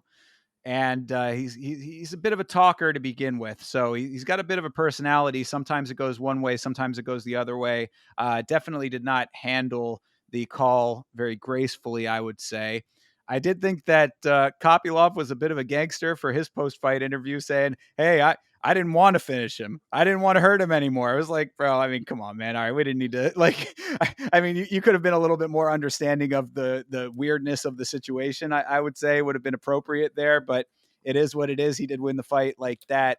I also did want to touch on this point by Checkmate. Shout out to Checkmate Entertainment, by the way, where he said that Smith's mess up there was not calling the fouls. Watching it back, I mean, granted that there were a couple of fouls on Kopylov's side, but I don't think that Smith handled that poorly. Honestly, the fouls were not so dramatic that I think that there would have been a warranted point deduction at any point there. I do remember hearing on commentary them saying that Eric Nixick, of course, the coach of Chris Curtis, was talking about being upset with the lack of calls when it came to the fouls. I didn't see any of that really being something that would have played in. It really was just the stoppage being a little bit weird, a little bit unnecessary based on the circumstances. And I do agree with Chase on this here too, saying that if it was a different referee like a Herb Dean, then it probably would have just been like a stand over to the side kind of thing. What's going to happen. And if Kopylov had like if it had been that situation, it would have been a perfectly fine way to end it, especially with a second left. But again, even if you take that out of the equation, Kopylov's on the other side of the cage. It's his decision to engage or not to engage. Curtis, if he was as with it as he was claiming after the fact, he would have either defended himself intelligently or not, but he definitely did not look as out of it to warrant a single second stoppage. Yeah, I mean, think that that's the consensus there. I think your note about the illegal strikes, to go back to checkmate, I agree. I don't believe there was anything different to be done. What could have been done different, and this would have been definitely Chris Curtis trying to cry about something, in my opinion, if this were to happen, is because the strike that happened low was like a straight punch. At least from Curtis's view, he just got a straight right to the dick, right? But, if he would have complained about it, like, "He just punched me in the dick," like, how are you not gonna, like, it's not like a knee up close or, like, that's like a straight, but it was a parried punch, like, Chris blocked the Yeah, punch he in blocked the it down into his dick. exactly. Yeah, So, I think, again, the no call or not even a situation about it, like, I think perfectly fine to continue on, like, Chris Curtis, he deals with a lot of shit, got poked, the Vaseline, "Can I use your shirt?" Like, he's dramatic, that's just what it is. I don't. for sure. No, I agree. I mean that it I think that it aside from the call, which again, we talk about these things after the fact, and now we're able to talk about them at length for 10, 20, 30 minutes, whatever, at a pop. We can talk about it till the end of time. In the moment, it's a hard call to make. You always want to give the leeway to the referees as much as possible because of how tough of a job that it is. It was one of those split-second judgment calls that was made. Whether you think it was the right one or not, it's just an unfortunate way for such a good fight to have concluded, I think, because had it not concluded that way, all we would be talking about is, damn, that was a really, really great fight. Yeah, and that's what I was saying at the beginning. I think the officiating kind of took the steam out of this card because, like, oh, we just watched it. The question would be like, oh my gosh, like it's going to decision to like, is it gonna like if Mark Smith would have like did the whole because he stepped in, he did like the whole fake out wave, and then like Checkmate said, then he did the whole cupping of the head. He was being so dramatic. Oh my goodness, was he being dramatic? But yeah, that would have been a great way to end this fight. And then there's another fight that potentially could have had a better ending just because of the way the officiating went. But this was definitely an all-out banger. Kopylov is the real deal. That one fluke against Fluffy, it don't matter. Fluffy, not Fluffy. Yeah, it was Fluffy. Yeah. Fuck him. We're on to other shit. Well, and also, I mean, look where Fluffy's at now. I mean, like Yeah, he's on his way to bigger and better himself. So I think that that's a good loss. That loss ages well, and Kopylov continues on in his own right. So yeah, I yeah. think that this is really, really nice win for him. And yeah, shout out to Chris Curtis. All bullshit aside, I mean, even though he is a little bit of a baby, he certainly held his own in that fight. Being what seemed to be the slower guy, like he made the adjustments Shorter nicely. too. Remember Shorter that. guy too is absolutely, the size difference was very apparent. He made the adjustments nicely. That's what I was saying about him coming out with more urgency in the second round. He knew he was down that first round. It was pretty apparent at that point. And he was with it up until he wasn't. I mean, up until the point where whether or not he was out is a little bit debatable. But I mean, he was really trying throughout the entire thing. It was a really good fight. Unfortunate way for it to end and for all of it to go down, but a great fight overall. I think you made a great point about him being able to adjust. And I think I go back to my original point is it's very impressive for somebody who very rarely throws kicks. Like he's literally just a straight up boxer. So for him to adapt and switch the game plan and then starting to get the upper hand with just the hands is pretty impressive for Curtis, especially coming up at the age. He made a post after the fight saying he's probably going down to 170. Yeah, 170. So whatever's next for him, I don't know, but he's getting older. It's not going to be the best for him. So we'll see. Yeah, I mean, I guess that's just going to be what it's going to be. We'll see if he has more success there. But he has been around for a while. I also forgot that Curtis was a PFL alum. Yeah. He had cut his teeth over there in the PFL, so he's been doing his thing for a while. Yeah, I do like Chris Curtis, man. I mean, I think he got robbed against Brendan Allen, and I think this is another fluky little finish in his little run. But at the end of the day, people like me, we will remember the truth. Brendan Allen is nobody to us. So All right, I like how that came around to a little diss into Brendan Allen there to close it out. So we'll leave it. We'll leave it at that for that fight. But a great fight is the way that I would leave it. 100%. Moving on to, we just had one potential fight of the year contender, early entry into the database on that one. I would say that this would be one of your potential knockout of the year contenders early on in the year. You have Cesar Almeida versus Abdul Razak Al Hassan. Man, Al Hassan really kind of let me down. I didn't realize just how farther into his career he is. I guess the age is something that I wasn't factoring in as strongly as I should have been.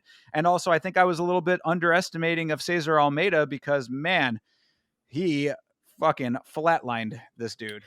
Yeah, I will say that the build up for Abdul every time he fights is they're always talking about how he's got like a KO, like he gets a lot of KOs. And like when I look at his record, because I brought that up in the Discord and they're like, have you seen this dude's record? Like, do you know who you're talking about? I'm like, I think I listened to the things correctly. Like it should be. I mean, I look at this dude's record and holy shit, he's got just a bunch of bullshit, like sub to Joe Pfeiffer, draw, no contest or whatever you want to say, to Cody Brundage. And then this, I was skeptical. After hearing it, I let the Discord sway me. And at the beginning of the round, I will tell you, I was nervous. I was like, "Holy shit, I was right. Oh my goodness, this dude's he can throw bombs. Like, oh my goodness." And so he's rocking Cesar Almeida, drops him on his back. Surprised we didn't get no early stoppage, to be honest, because it was a pretty clean, he was laying on his back. So anyway, the fact that Cesar Almeida was able to get up was very impressive. I don't know if we see this move sometimes when people are down and they try to, sneak out the back door and they put their head behind the other person's knee. I think that's very smart by Cesar, especially in a compromised position. He can't hit you on the top of your head if you're like, ducked behind his knee. He doesn't have much options. Then he was able to get back to his feet.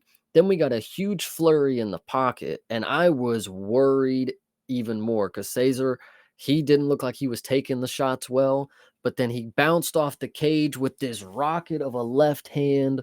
Holy shit. When I showed my dad, man, he went crazy. This was a good one. Cesar Almeida is that dude. Yeah, absolutely. I mean, you pretty much said it all. I mean, Hassan was throwing nicely before the knockout shots. I mean, he dropped Almeida and stunned him right before the KO. That's what we were talking about in the watch long. Was like, God damn. I mean, how Almeida had the wherewithal to not only keep himself in the fight at period, point blank period, but then to figure out the accuracy of the shot. I mean, it did look like it was kind of an effortless one. So, I mean, maybe there's a little bit of a compromised chin over all these fights that Al Hassan has had. Perhaps. I mean, I got to believe that maybe it's just the power that Almeida has. But whatever the reason was, Almeida, aside from mixing it up nicely beforehand, which is definitely to his credit, because I don't think I gave him enough credit for that. He's nice with picking shots in a nice combination of areas. He's not just headhunting the entire time, which is really nice to see. And then when he found that one shot, though, boy, man, it was lights out. This was a really, really hard one. I will bring this up because this is the last clean finish, on the feet that we have for the night. I guess the gloves really are back. I guess we are back because this is the first card of the year. There was some talks, there was some muck in the air about whether the old gloves and the new gloves actually had a difference on the finishing that we were having. And I came into this card expecting hella decisions. I thought, no way, I'm looking at list of bums, quote unquote. Sorry. But I was very impressed to see that the gloves are back.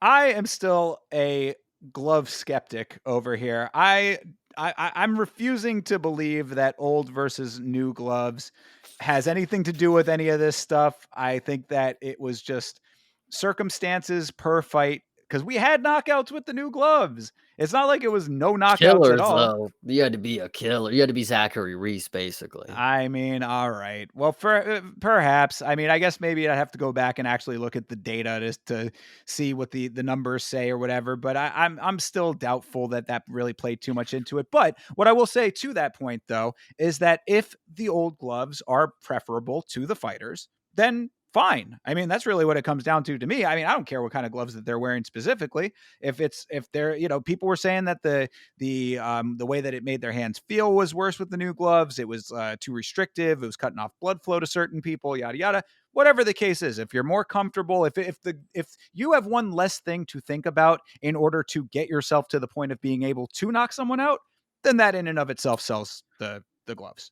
I think Cesar Almeida is another good example, and I will go with this glove, agenda real quick because if you go back one other fight, Ihor Potieria made it all the way to the decision with Cesar Almeida, and up until just a couple weeks ago, Sean Woodson was pillow hands, and that's just where I'll leave it. But great performance by Cesar Almeida. This one, again, like I just said, we had been questioning if he can finish for a second. He got one when he came in here and it was elbows to David Budka, like it was stupid.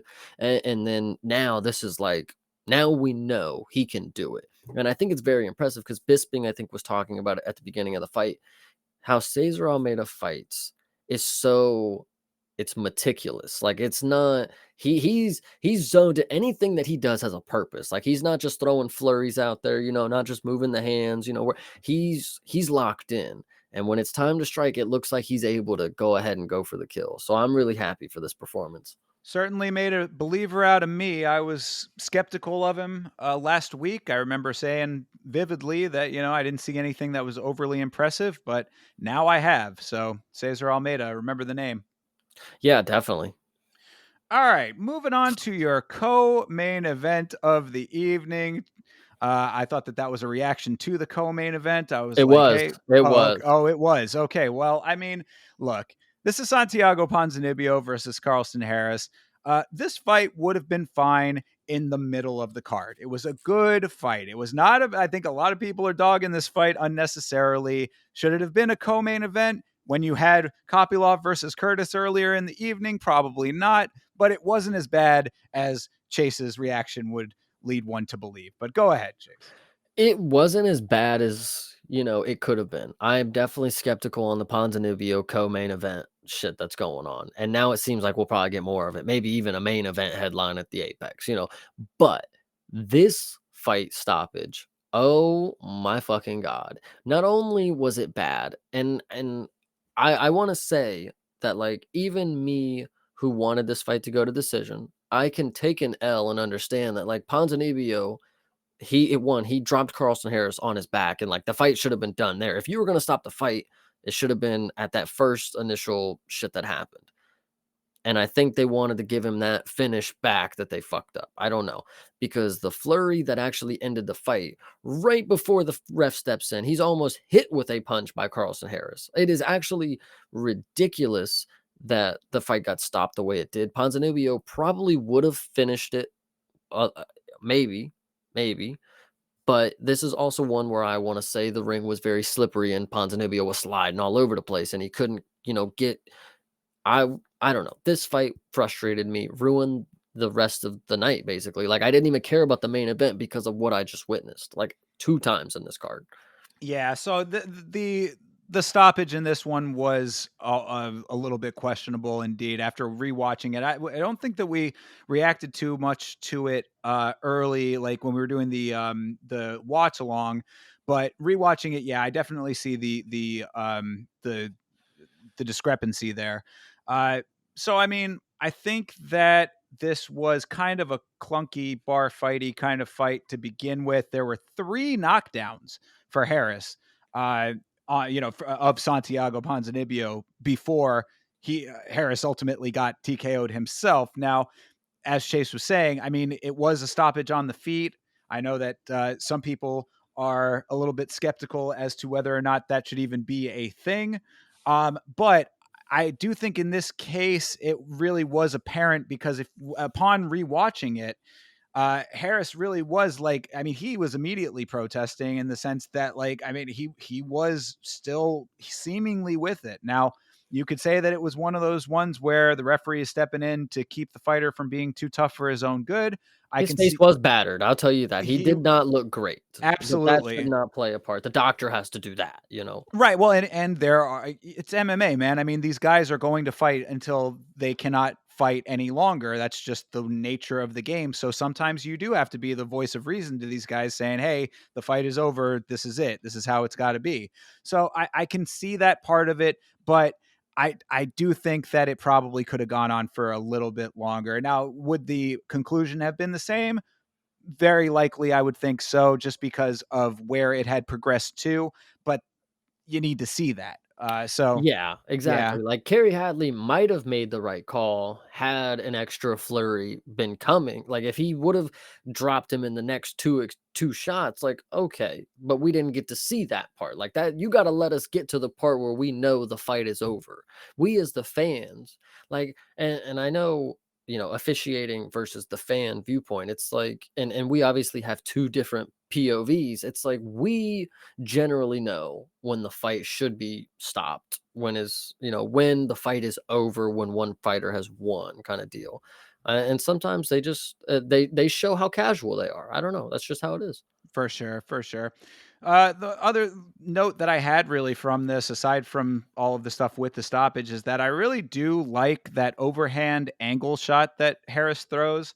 It's a really funky punch. Like the angle that he throws it from is very like unorthodox, but it works when it works, and it worked here. Like, I think that at least one of those knockdowns, if not two, came from that shot that he throws. It's like, I think that we were comparing it to fly fishing.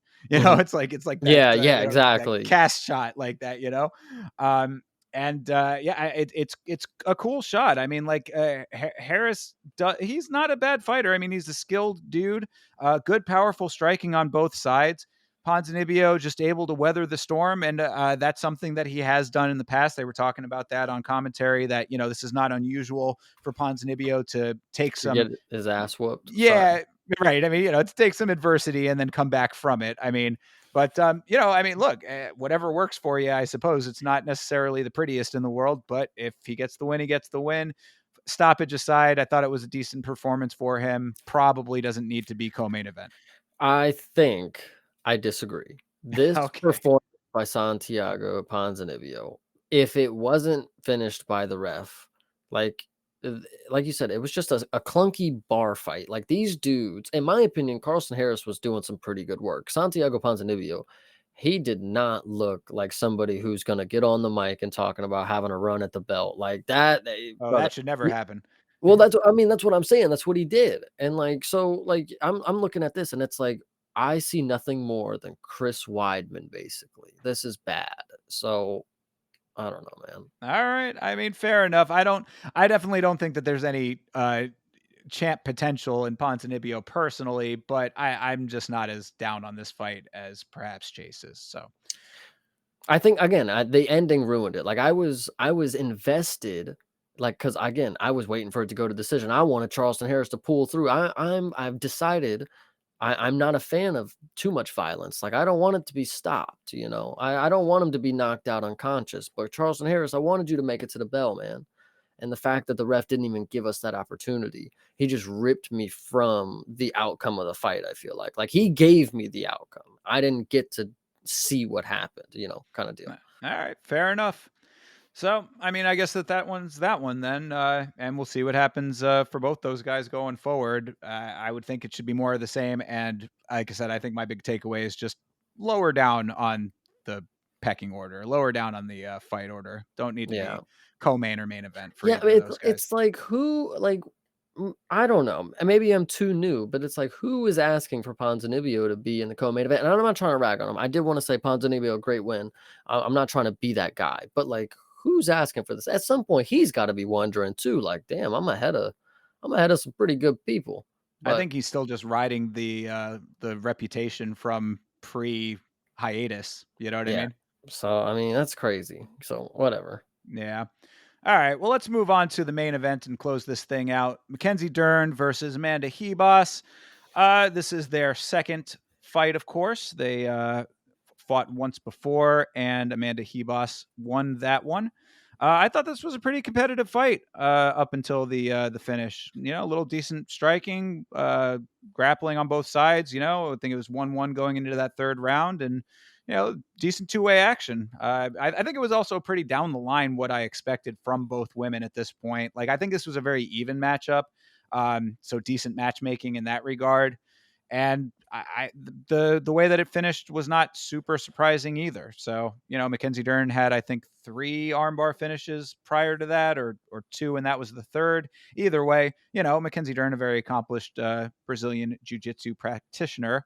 So yeah, nothing too unexpected from this main event, in my opinion. Yeah, to answer Toby's question, yes, she was hot. Mackenzie Dern did looked good. And that is what is a leading contributor of why she's also in the pound for pound list coming in at number 2. She did get a finish. That is big when you are a woman. Amanda Ribas on the opposite side. You are pretty low because, in my opinion, I was stale face for this, still wondering what I had witnessed in this main card. So I wasn't very engaged. But by the end of it, um, Mackenzie Dern did her thing, and I can't argue too much of a performance when you get a finish. I mean, that's listen. Some I have actually. I can think probably back to some, but this one, good job, Mackenzie. Amanda Rebus. Yeah, I guess you're just mid, and I really thought you got it, girl. Yeah, I mean, I think that that's the unfortunate aspect of Amanda Hebos is that she's one of those.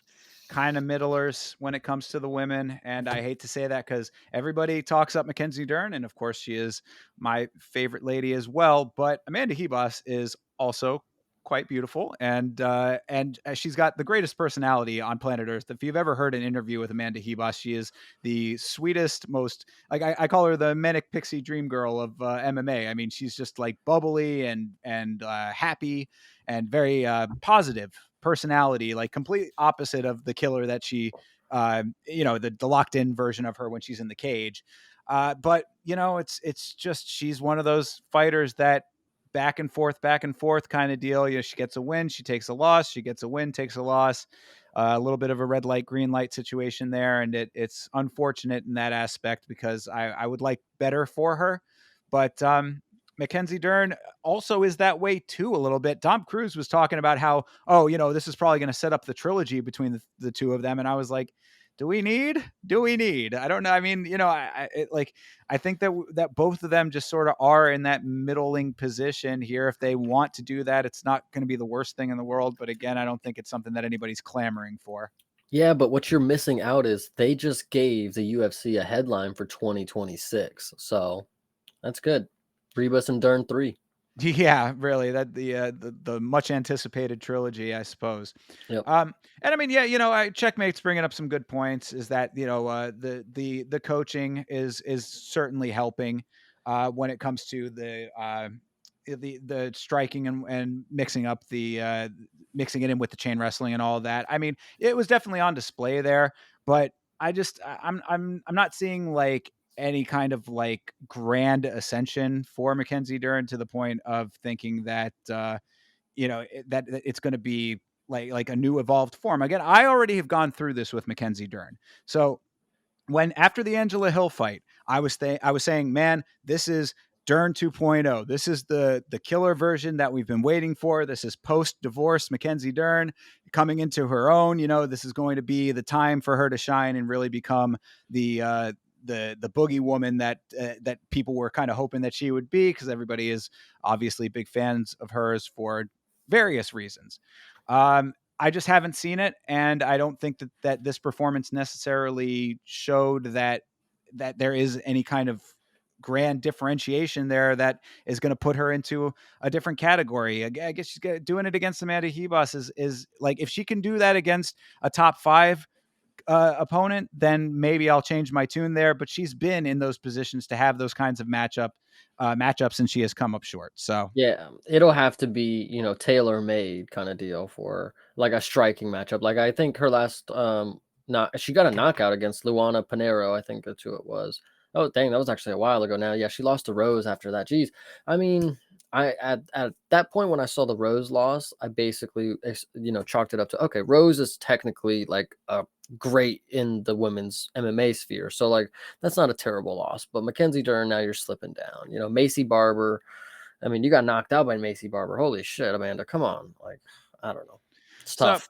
yeah, I mean, that's just kind of where it is. It's like, they're both just sort of in that position, and there's nothing to say that either one of them couldn't uh break out and have the performances, get on a streak and change the conversation. But based on this fight and the fights that we've had previous, it's just it is what it is. It's like you can't really assign too much greatness to on either side here, and that's why if they're talking about having a trilogy between the two of them, then it's kind of fine, because they're both going to probably be in relatively same positions in the rankings going forward anyway. So yeah, throw them in for a third and have it as a co-main on something. It's Oh no, whatever. it'll be the headline, brother. Just wait. Well, I mean, yeah, it'll probably be a headline for other reasons, but you know what I'm talking about. Yeah.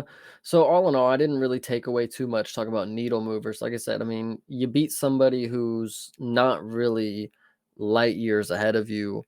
You lose to somebody who's not really that much better than you, but you still lost. I mean, who really cares, honestly? I mean, at the end of the day, I mean, going forward, it's like, who's sitting here like, who's on Mackenzie Dern's hit list next? It's like, oh my goodness, I don't know. Yeah, perhaps. So, anyway, I mean, that's about it. Nice armbar finish for Mackenzie Dern, closes it out, and that is your first event of the year. So, going through it, having done that just now, Chase, overall perception of UFC Vegas 101. I think it was pretty good. I'm very happy that 2025 started out with something that we can at least talk about. And there's a lot of things that went on. A lot of people. We had a lot of contender series guys. You know, in the prelims, they showed out. They did their thing, and I'm really happy with the roster moving forward. It's going to be fun this year. Absolutely. I think that this was a really fun one to start it off. Of course, everybody was just happy to have fights on again at all. So we got that, we're getting back into the swing of things. I think that this was a nice primer to get us ready and going for 311, which we have coming up this weekend. But before we get into the preview of 311, I want to switch gears a little bit here because this is news that has just came out. This is actually breaking news, just came out today. And if you have been listening to this show for any length of time, you know that we have covered this subject pretty in depth around here. Just other organizations, we're always keeping an eye on what's going on outside of the UFC. So today it was announced that the Bellator brand is no more. Bellator is dead, is the word on the street. Ariel Helwani did some reporting. He had a clip that has been going around that is rather long, so we're not going to play the clip, but I have broken down the key points of the clip from Helwani's reporting, and I'm going to read off my notes. Chase, you jump in whenever you feel appropriate, and we can discuss some of these points. Okay. All right, so the key takeaway, of course, as I said, is that Bellator is no more. There will be no more Bellator events. The Bellator name is being discontinued. The PFL will now have champion series events that will be headlined by title fights. PFL will have its own champions independent of the tournament system. So what that means is you will still have PFL tournaments, but you will also have events that are more standard events that have undercards and title fights attached to them. Okay. Okay. Is that making sense? Yeah. All right. So it's basically like taking the Bellator model and folding it into the PFL, is what I'm looking at that part as. It's currently unclear how these champions will be decided going into this new structure. However, so there's he was saying like if these tournament winners are they going to go up against the Bellator people or like how is it going to work as to how their champion series champions are going to be named as such.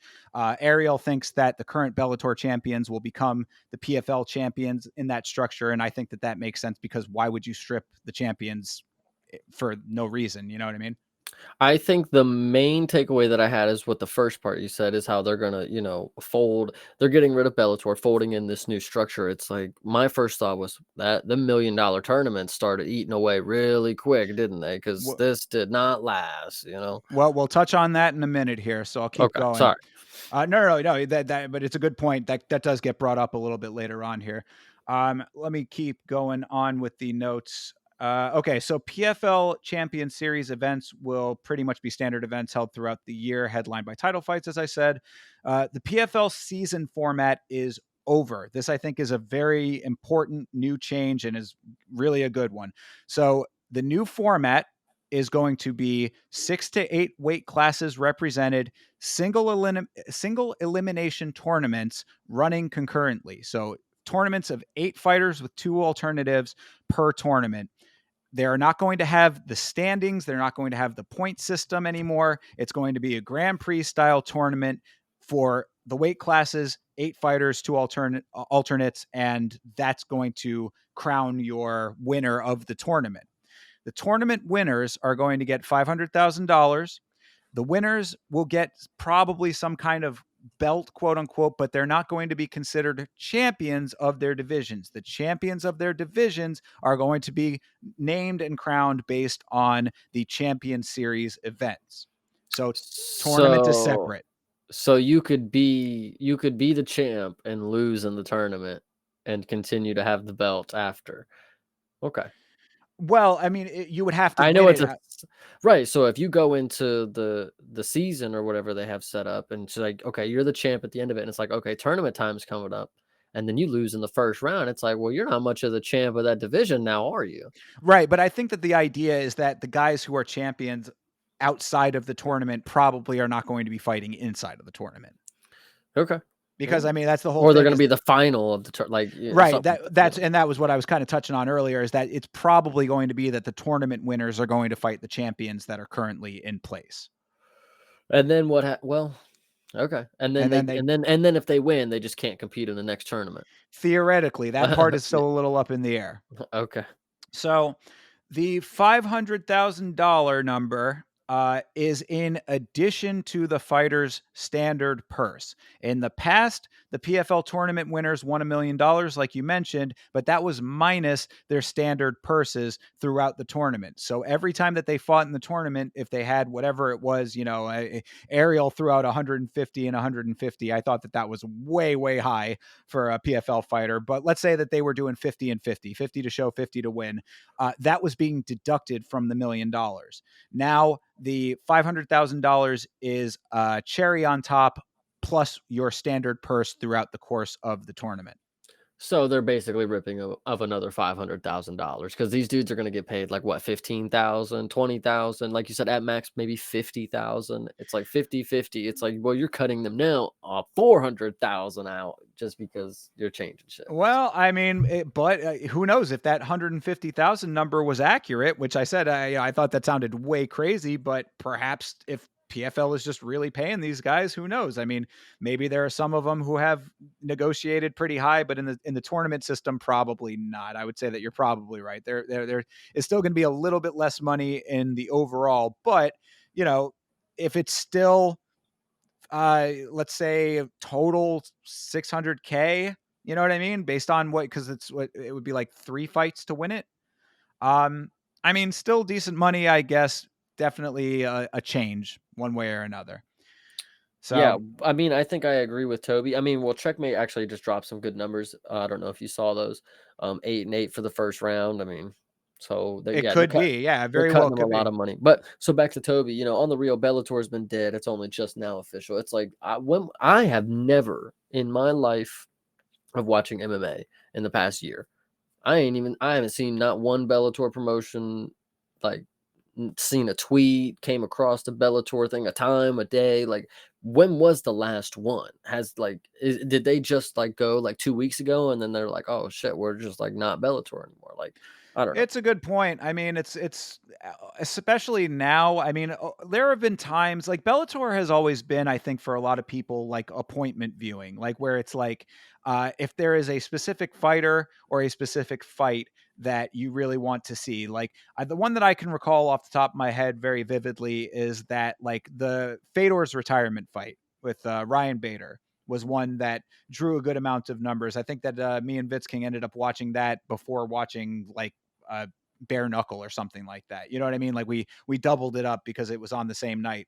But like we went out of our way to make sure that we had gotten to that point. Like, that it wasn't like we're just happy, like we're following all the time and then this is just the next one coming up. So yeah, no, to your point, I mean, it always has been second fiddle. It has been a much further down the line second fiddle, I would say, based on it being bought over by PFL and the way that they had been managing it. But if this was always the end goal for the PFL to roll it into this new version of what they've got going on, then I think a lull does make sense. And now hopefully all of those problems that we've been hearing about from fighters not being able to get booked, maybe this is going to be able to take care of that. That's at least what I'm hoping happens, so that all these guys are not completely disgruntled as they have been. We've been reporting on that a whole bunch. Yeah, and it is going to be interesting. Like, Ali asked in the Discord, like, what does this mean for the fighters moving forward? Are they just going to become PFL fighters? And so, in my opinion, my first thought was like, well, they might, offer them the option to void the contract and then go seek other, promotions or whatever, or they just renegotiate and they're going to offer them less because they clearly are working stuff around where they're using less, getting the fighters at least 500,000 less. Like, I mean, at minimum or whatever you want to say. So I don't know. It's just interesting to think about what's actually going to happen. Yeah, for sure. Well, to that end, I guess to an extent, Ariel claims that the PFL finances are in a good place currently. Says that they have a good investor pool, that they've got decent sponsorship stuff going Well, you on. wouldn't come out and say, "Oh yeah, our finances are fucked." Like, we're I mean, he's claiming that he's talking to inside guys that would be giving him the straight dope. I don't know if you got to take all of it with a grain of salt, I suppose. But at least based per Ariel Helwani's sources, I should say, he says that the prize reduction isn't a sign of their collapse. I guess is what he was trying to get at with that. Because a lot of people, when that news came out about them taking the $1 million down to 500,000, everybody was saying, "Oh, this is a really a bad sign." He's saying that no, that's not actually the case. It's just part of this restructuring. And Because it's gonna be a bad sign if we don't restructure. well, I mean, but no, see, no, I don't. I would push back on that because what I'm saying is that they were already planning on folding Bellator in at some point. That was already established that Bellator was going to get brought into the fold. The reason that they were operating it independently after the purchase is still a little unclear to me. Maybe they were still trying to figure out exactly what they were going to do, like how they wanted to structure everything. But like having them separated was a little bit strange. But like I think that the whole idea was always to do what they basically have done here, is to eliminate one of the two brands, and it was going to be Bellator. So, I wouldn't necessarily say that it's like foreboding just yet. Now, it certainly still could go that direction, but off rip, I wouldn't take it that way. I think one last thing that I will note about the situation is way to even screw up losing the better promotion name. Like Bellator sounds 10 times better than the fucking PFL. Like, I don't know, man. Yeah, and now you have the GFL too, so it's like PFL, GFL. It's like, yeah, I already type in GFL and find like a foundation for plants. Like I can't even find that stuff. So same thing with PFL. I mean, like Bellator, it at least you can know what Bellator is. Like that's nothing else other than what we know it as kind of deal. Like right. what out in the wild, what is a Bellator? Out in the Yeah. wild, whatever you want to say. But PFL, yeah, they could have had the better name. Sure. So, the last note that I do have about this, based on Ariel Helwani's reporting here, is that it is currently unclear where Bellator's January 25th event will air, because they do have an event that is now going to be their last event. It apparently is still going to be moving forward. And coincidentally, I had mentioned the Fedor retirement event coinciding with Bare Knuckle. This last Bellator event will be taking place on the same night as BKFC's Knucklemania 5. So whether or not people are going to actually tune in for the last Bellator event just to see the conclusion of that brand, I guess remains to be seen. There has been some rumors that it might be free on YouTube. If that's the case, then you might get a little bit of viewership out of that. It would, if they do something like that, I would say it would be a good idea, because it might get more people to watch and then hopefully transition over to this new version of the PFL that they've just outlined here. That is still up in the air, but I would think that probably within the week we'll know where the final Bellator event is going to take place. But either way, that is the death knell for Bellator. The sad song of them going out is concluding here now. So take it for what it is, I guess. Yeah, I mean, I don't really have much to say on it. I mean, I do have one last thing, but I mean, other than not saying much, it's like, what else can you say? It's like it's over, end of an era, ready for new things. The PFL might be something to tune into with new changes. Let's see what if they're ready to hit the ground rolling, maybe it's time to tune in and see what it's about. You know, um, it might be a better time than ever, just like with WWE and Netflix. It's like new era, so the PFL and their new restructured system. Let's see what they got. I mean, you got to at least buy into the idea, and we'll see. Yeah, that's pretty much my takeaway as well. Overall, I am sad about the Bellator brand going down, because I always did root for the underdog on that one, even though they came up short rather regularly. Shout out to Kimbo Slice versus Dada 5000. I'm sure Vitz King knows what I'm talking about there. But I wanted Bellator to thrive more than it did, and so that part of it is sad. But I think that the positives of this is that they're basically taking away the unpopular elements of the PFL and rolling Bellator into the brand in a way that makes sense. It's like you still, because really, if you think about it, the way that they have it laid out, you sort of still have Bellator. If you think about it in the current terms, right? You have Bellator operating in the standard format that the UFC operates under with cards and their champions and events and that sort of stuff, and then you have PFL's tournament system. Now you still have that. This whole Champion Series stuff is going to just be regular events, and they're still going to have tournaments, except now the tournaments are not going to have the convoluted point system and the seasons and all that crap, which is the stuff that I think was bogging down the PFL brand. It was a little bit too confusing and no one cared to keep up with it. So overall, I think that this is a pretty positive change for the organization, and doesn't really change too much as far as structurally. Like Chase said, it could be a whole new era here. Let's hope that is the case. Yeah, last thing, Bellator has better belts than PFL too. Like, I mean, how do you just like Nice why looking belt. didn't maybe it's harder to move more people over to the other side of the facility, but like just say we're Bellator now. Why'd you have to become PFL? Like I know one company wants to be, but like it's 10 times better of a name and 10 times better of belts, and you have like there's history with the PFL. Like you can name Fedor, Dada 5000 and Kimbo Slice. Like, who in the hell is caring about who's in the PFL other than Decheva? Like, isn't that telling if that's the person carrying it right now, in my opinion? Hey, I mean, Kayla was in there. Larissa Pacheco. Yeah, but Kayla didn't like. I know Decheva. I know I'm recent to the sport. I obviously miss Kayla I was Harrison. gonna say you weren't paying Fine. attention back then. So, but like, I don't know, man. Bellator, I think they could have had a chance. If they would have went to Bellator, I think there's a better ceiling for them.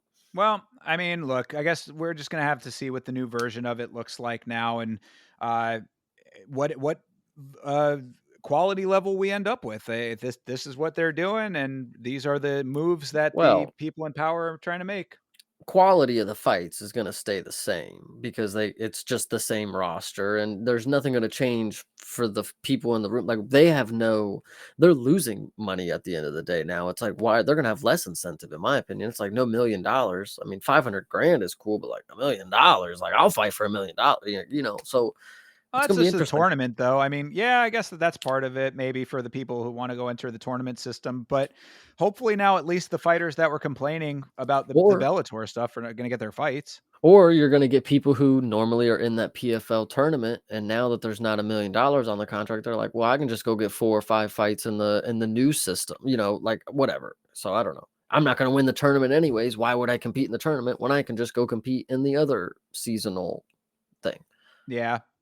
Yeah. So, I mean, look, it's a lot of speculation right now based on the news that just came out today. So there's a lot of unanswered questions. And I mean, I guess the takeaway as well is to keep an eye on it and see if it's a product that you end up liking, and see if there is any value there. I just did a whole long stream solo last week talking about Don Davis, who is for all intents and purposes, the Dana White of the PFL.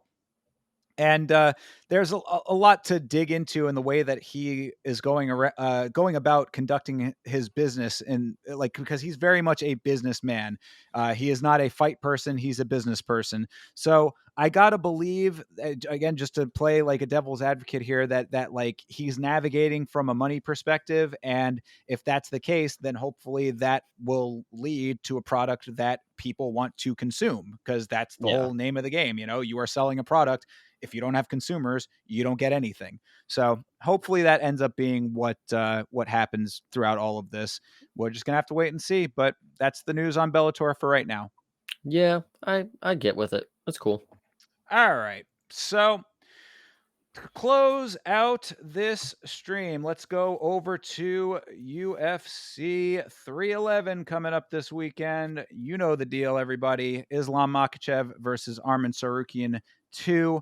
Run down a couple of these fights just to give you a little bit of taste of what we will be watching and talking about next week on the show here. So, obviously, the title fight main event is Islam Makhachev versus Arman Tsarukyan. What are you thinking here? I'm thinking I'm thinking it's worrisome. Are we buying into that Islam is about to go down as one of the all-time greats? Maybe if not already is, whatever you want to say. Or are we going to buy into that just a couple fights ago he was fighting Bobby Green and were questionable. But I don't know. Armin the it's hard to say, man. This is a really interesting matchup. To be fair, never even watched the original. I know it went to decision or whatever, and it was close, but this should be very, very good. Yeah, I think that this is probably one of, if not the best matchups that you're going to get in the current shakeup of this division. Islam obviously is Islam, top of the heap and showing no signs of slowing down. Armin has, I think, the best skill set to challenge him in a real way. So I think that this is going to be a very important fight to see who really is the king of the heap at this division.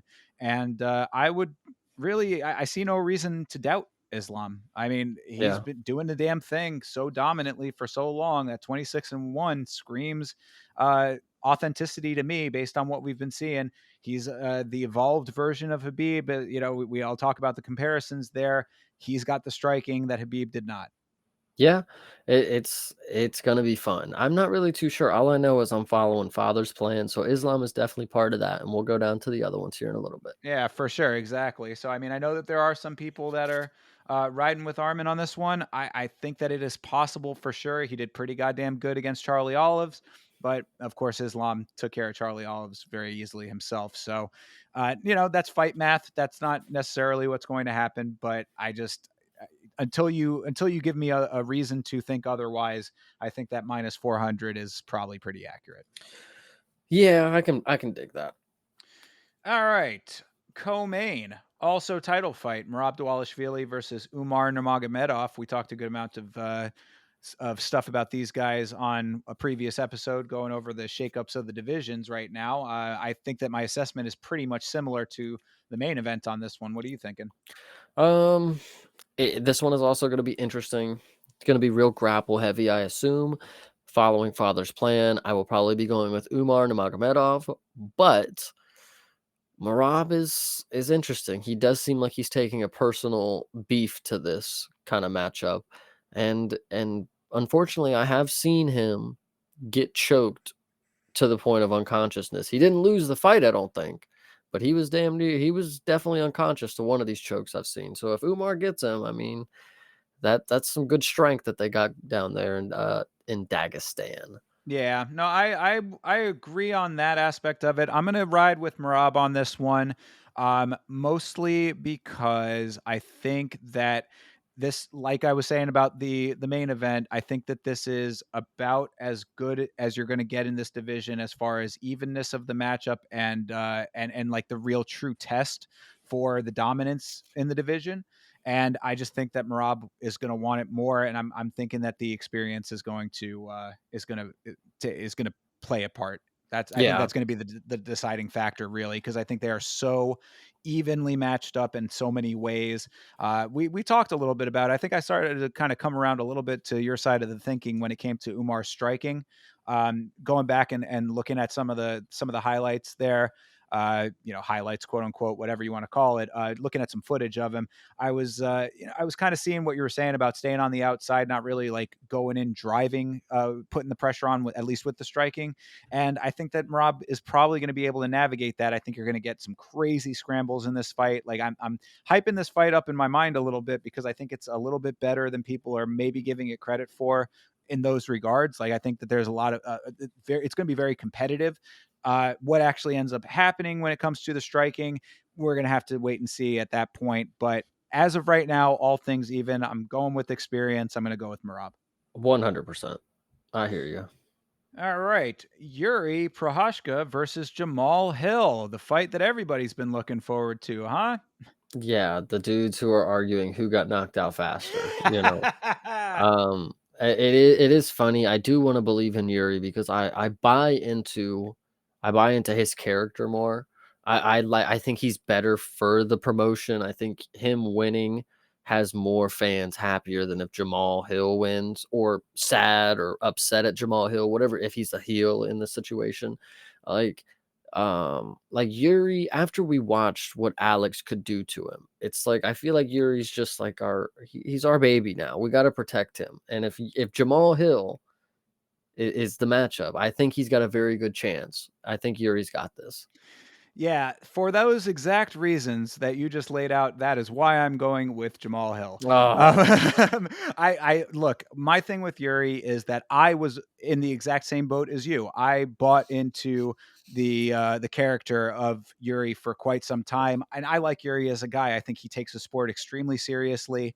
I think that he takes his like the demeanor, the whole stoicism, the samurai aspect of it, all that stuff. He really believes himself when it comes to that, and I think that there's a great strength in that, and that I don't take away from him in the slightest. However, I think that the mask has started to slip when it comes to the effectiveness of how he operates in the cage. I think we've seen it a couple too many times at this point, to put the full backing in it. And also that, I mean, that's that side of the coin. On the other side of the coin is Jamal Hill, I think, has so much to prove right now. I mean, like, this man has been mentally broken by the loss to Alex to the point that he wants nothing more. I really do believe that he has that picture of Alex just taped to the mirror, and he wakes up to it every morning saying, this is the guy I've got to beat. So see, and that's the difference is Jamal Hill is letting that loss determine everything about his future, while Yuri just hours ago said he believes he could beat Alex in the third fight. Just give it to him. There's differences. There's skill level in the mindset. Yuri,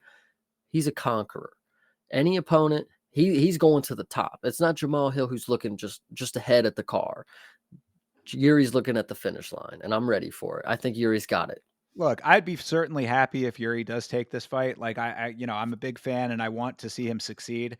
I think that Jamal is. I mean, I think that determination that he's set in his mind is, whatever I have to do to get back to Alex is what I'm going to do, and I think that that's just going to carry him through. So. It would be an interesting storyline for him. It's like the rest of his career. He's like, I just want Alex. I don't care. And if he loses or wins, I think that'll be great for his career because it'll either get further away from him and his delusions will get even better, or he'll get closer. And then we're actually curious, like, do we really want to see him die again?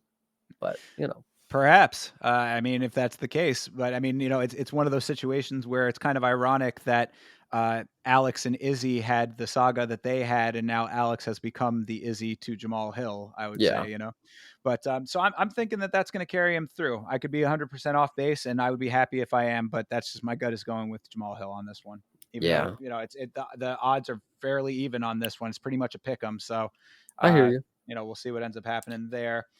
Renato Moicano versus Beneil Dariush. I know you got something to say about this one. Easy money, easy money. It's not even close. Dariush is old. He's been inducted into like Hall of Fames for doing stuff. Like that's how long of a career he's had. I know it's not for the sport itself. It's other shit outlying it, but he's done. He's got gray hair in the picture, and that was 4 years ago. He's toast. He's done.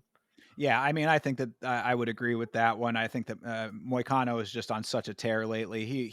You want to talk about fighters that have evolved into their final form. I think that Renato Moicano has certainly done that. He's been proving himself time and time again. The ease at which he took out Benoit Saint Denis just cannot be overstated. I mean, doing that with a separated shoulder, no less. I mean, him coming into a fight full health, hopefully, I don't want to jinx it, of course, but and all things even, I think that this is just going to be a really, really big coming out party for him, even more so than what Benoit Saint Denis should have been. I think you made a good point when we were talking about this previously, saying that this is a little bit of a smack in the face to Renato Moicano, not really moving up in the rankings after that win, not getting a performance bonus because of it, and ending up fighting a guy who's only a rank above him, right? Yeah. Or one below, above, Yeah, below, something whatever. like that. Yeah, well, Too close. and that's kind of skewed anyways because Moicano didn't get any ranks for beating BSD in his home territory as the underdog. So it's kind Right. of so maybe it's a little fair, maybe not because Dariush shouldn't even be facing higher competition, whatever. Yeah, but Um, either way, I mean, that's the whole deal. Is that I think that this needs to be a big stage showcase fight for Moicano. I mean, the fact that this guy is on the microphone winning fans every time that he opens his mouth can't be understated either. I mean, like he's, he's just doing his thing every single time right now in a dominant fashion.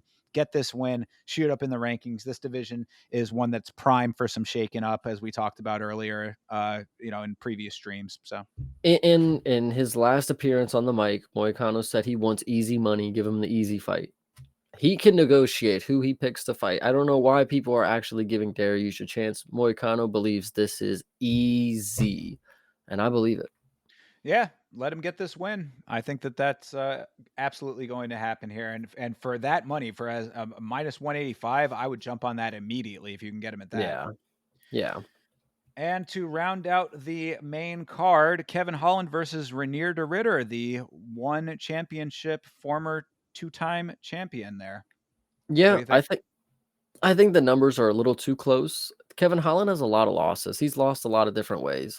Rene de Ritter is one of these dudes that can awkwardly give a lot of different looks to you, and that's what's going to make it difficult, because like we've already seen Kevin Holland get frustrated by MVP, like the unorthodox. It's not, in MVP's case, it's not unorthodox, but it's something that you don't see very often. And Rene de Ritter is one of those fighters, and he is definitely going to give Kevin Holland something to be frustrated about, so it'll be Yeah, interesting. I would agree. My gut is telling me Kevin Holland, but I'm not confident in that one. I think that Kevin Holland's going to be on like the underdog parlay. You know what I mean? I'll have him on a parlay, I'm kind of I'm in the same boat there as well. Like the line is very close on this one as well. I think all of what you're saying makes a lot of sense. And De Ritter did not inspire a ton of confidence in his fight with Gerald Meerschaert because it is Gerald Meerschaert. You know, you'd think that this champion level guy should be coming in, walking through a guy like Gerald Meerschaert, even though obviously Meerschaert is my dude, and I think that he's awesome. So I'm happy that it went down the way that it did. Still got the win in that fight, but it did not scream like, oh, this is the next up kind of guy. I think that this is a good matchmaking here, honestly, for that reason. I mean, Kevin Holland is another kind of stepping stone guy. If you're about your shit, you should be able to beat Kevin Holland. So, Kevin Holland had the matchup with JDM, and that's the match that always gives me pause when it comes to Jack Della Maddalena's credentials. So I think that it's one of those ones that could kind of go either way, depending on what version of Kevin Holland shows up, because he is either hot or he's not, and sometimes he just doesn't take the fight seriously, which is just a weird, unfortunate thing. But if he shows up and wants to win, he can win potentially. I don't know if it's going to go that way. I'm tentatively going with Rainier de Ritter. I'll have Kevin Holland on a separate parlay. Well, I mean, I think it's the same thing with Christian Rodriguez. It's like you got to put the carrot in front of him. You got to give him something that he wants, and I think this is a good matchup because Rene de Ritter. I mean, I think MVP is a good comparison too. It's like this is somebody from outside of promotion coming into the UFC. I got to prove that I'm the level that they can't get past. Kevin Holland did look like he took MVP serious. It was not possible for him to catch up, and he's a lot faster than I thought he was. Rene de Ritter just might be able to get off early and implement some awkwardness. I think that's really all it's going to come down to. Yeah, no, I agree. I agree. And Kevin Holland knows he's a kung fu black belt. He should know. He should know. Yeah, for sure. I mean, and Rainier de Ritter, with the with like, I think that Gerald Meerschaert actually summed his style up very succinctly. I think that pre-fight, going into that fight, he had said that Rainier de Ritter has a very competitive BJJ style.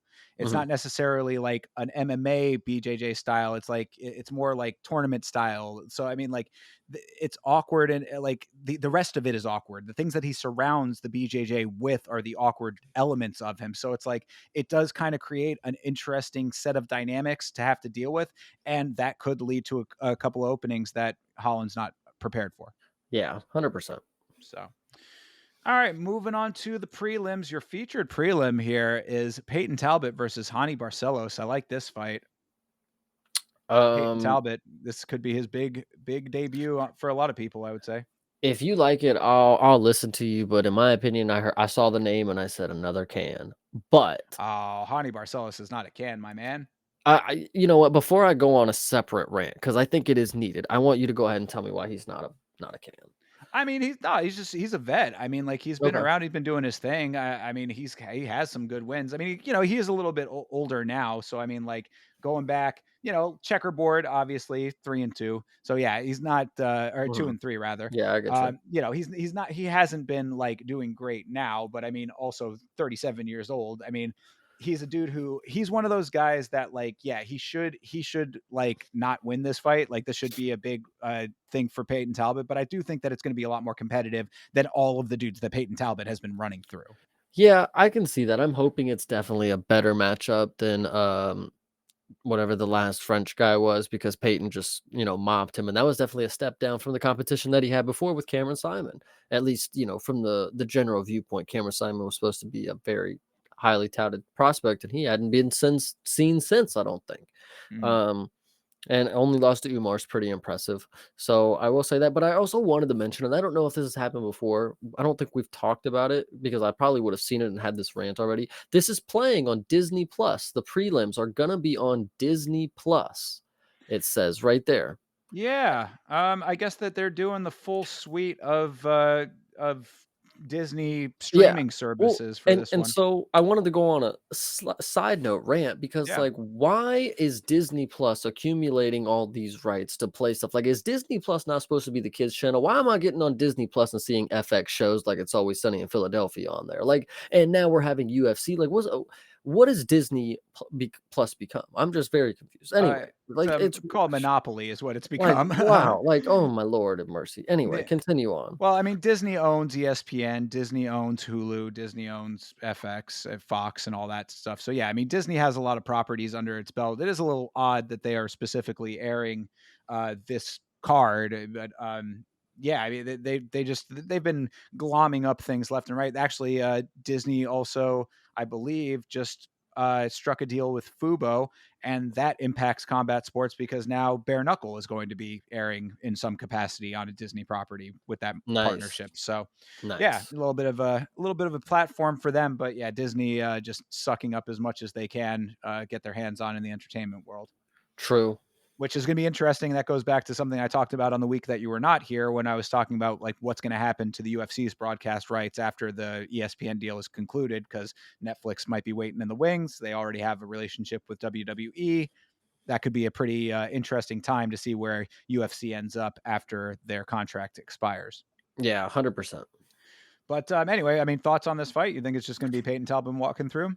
I hope not, because, like, I want to see something out of Peyton that makes me, like, believe, like, okay, he's ready to go to war and fight for something bigger than just another prelim card against a guy where you're a minus 1500 favorite. Like, I don't know. Like, I don't want to say, like, the minus 1500 favorite Peyton Talbot. I don't want to see you go in here and almost lose, but, like, it's got to be competitive. I'm tired of seeing you mop people already, and it's only been two or three. Like, that's already enough, to be honest.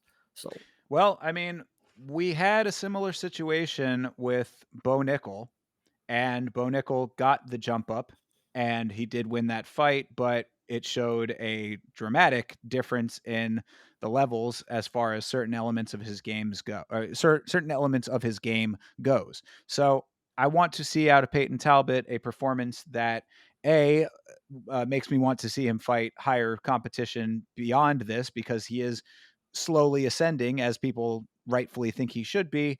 But B, that he's going to be able to hold his own once he finally gets the actual legitimate shot. Because as Anakin is saying in the chat, shout out to Anakin, of course, Talbot should get a ranked fighter after this. If he walks through him, he absolutely should.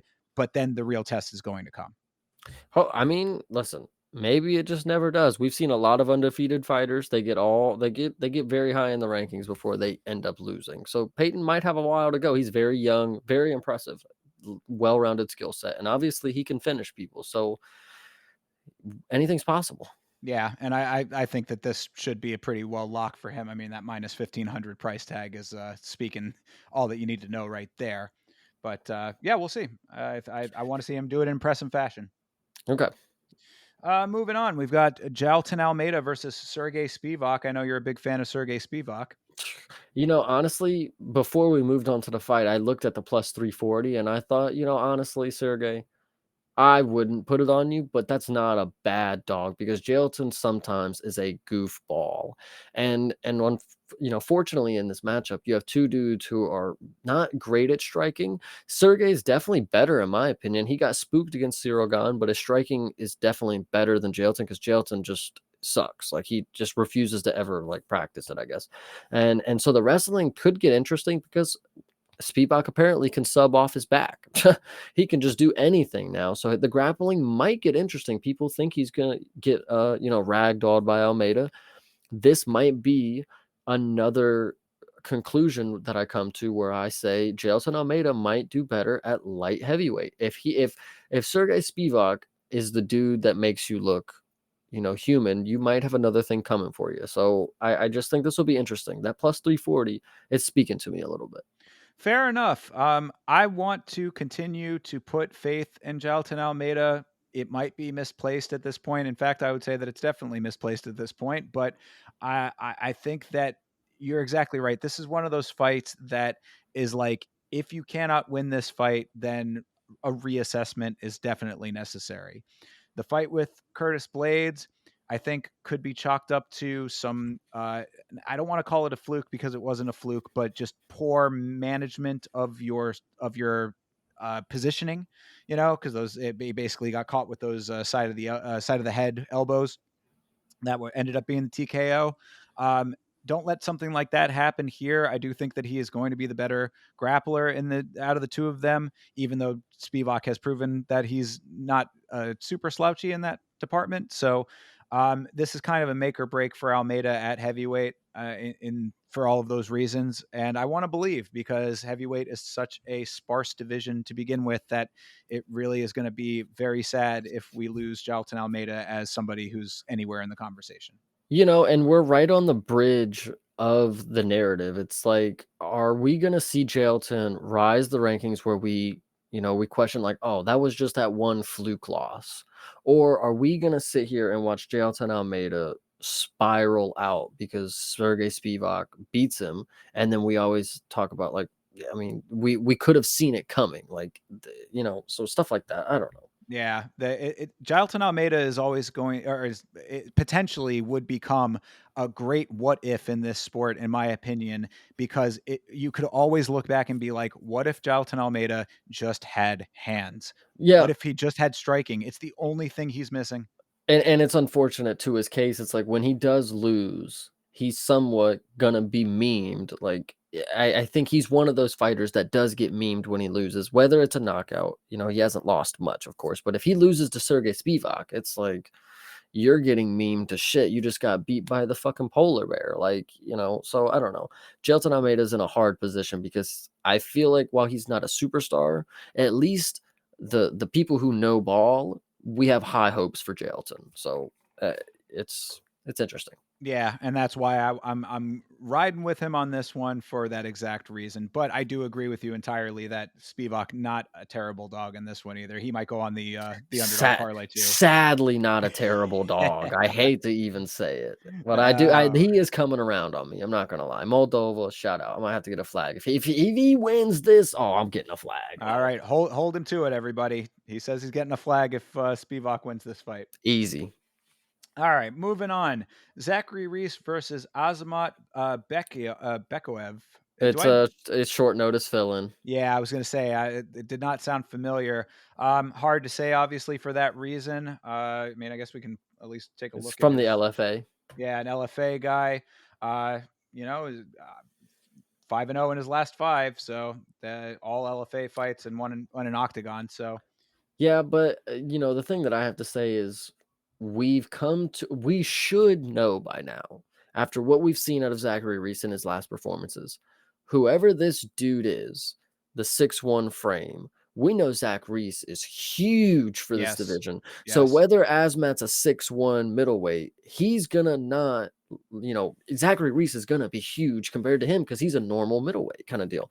Zachary Reese has got power, he's got hands, he's fast, he's athletic, like he's got good takedown defense. It's really hard to say what he does wrong, and that's good coming into a fight where you don't know what your opponent's doing because they also don't know what you're capable of. But on the other end, it's like Asmat might take the route of just grappling and holding him down all fight. We don't know, yeah. so it will be interesting.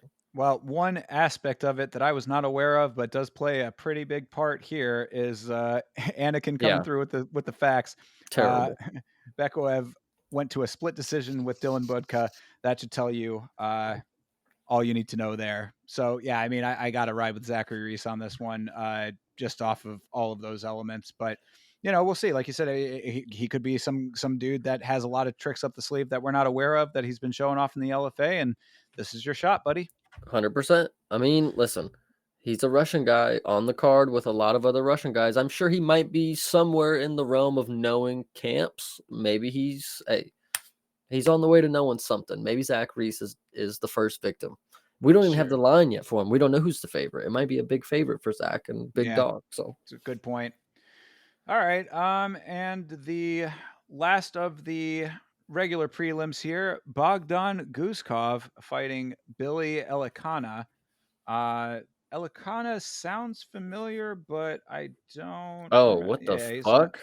dude coming off of PFL and LXF, it looks like. So, uh, Interesting. yeah, not. Goose job by KO. Fuck it. Yeah, I was. I mean, again, just name recognition alone kind of takes it to Guzkov, who it seems odd that they're giving him a an unknown guy, but I mean, because he did he lose? Maybe there's a fight that I'm not He got remembering. subbed by Uzdemir. Yeah, he got subbed Yeah, by but I Uzdemir. Ain't mean, that on a crazy? 2-fight win streak, and one of those True. being Ryan Spann, I mean, like you'd think that he wouldn't be getting that type of a matchup, but True. fair enough. All Uh, right.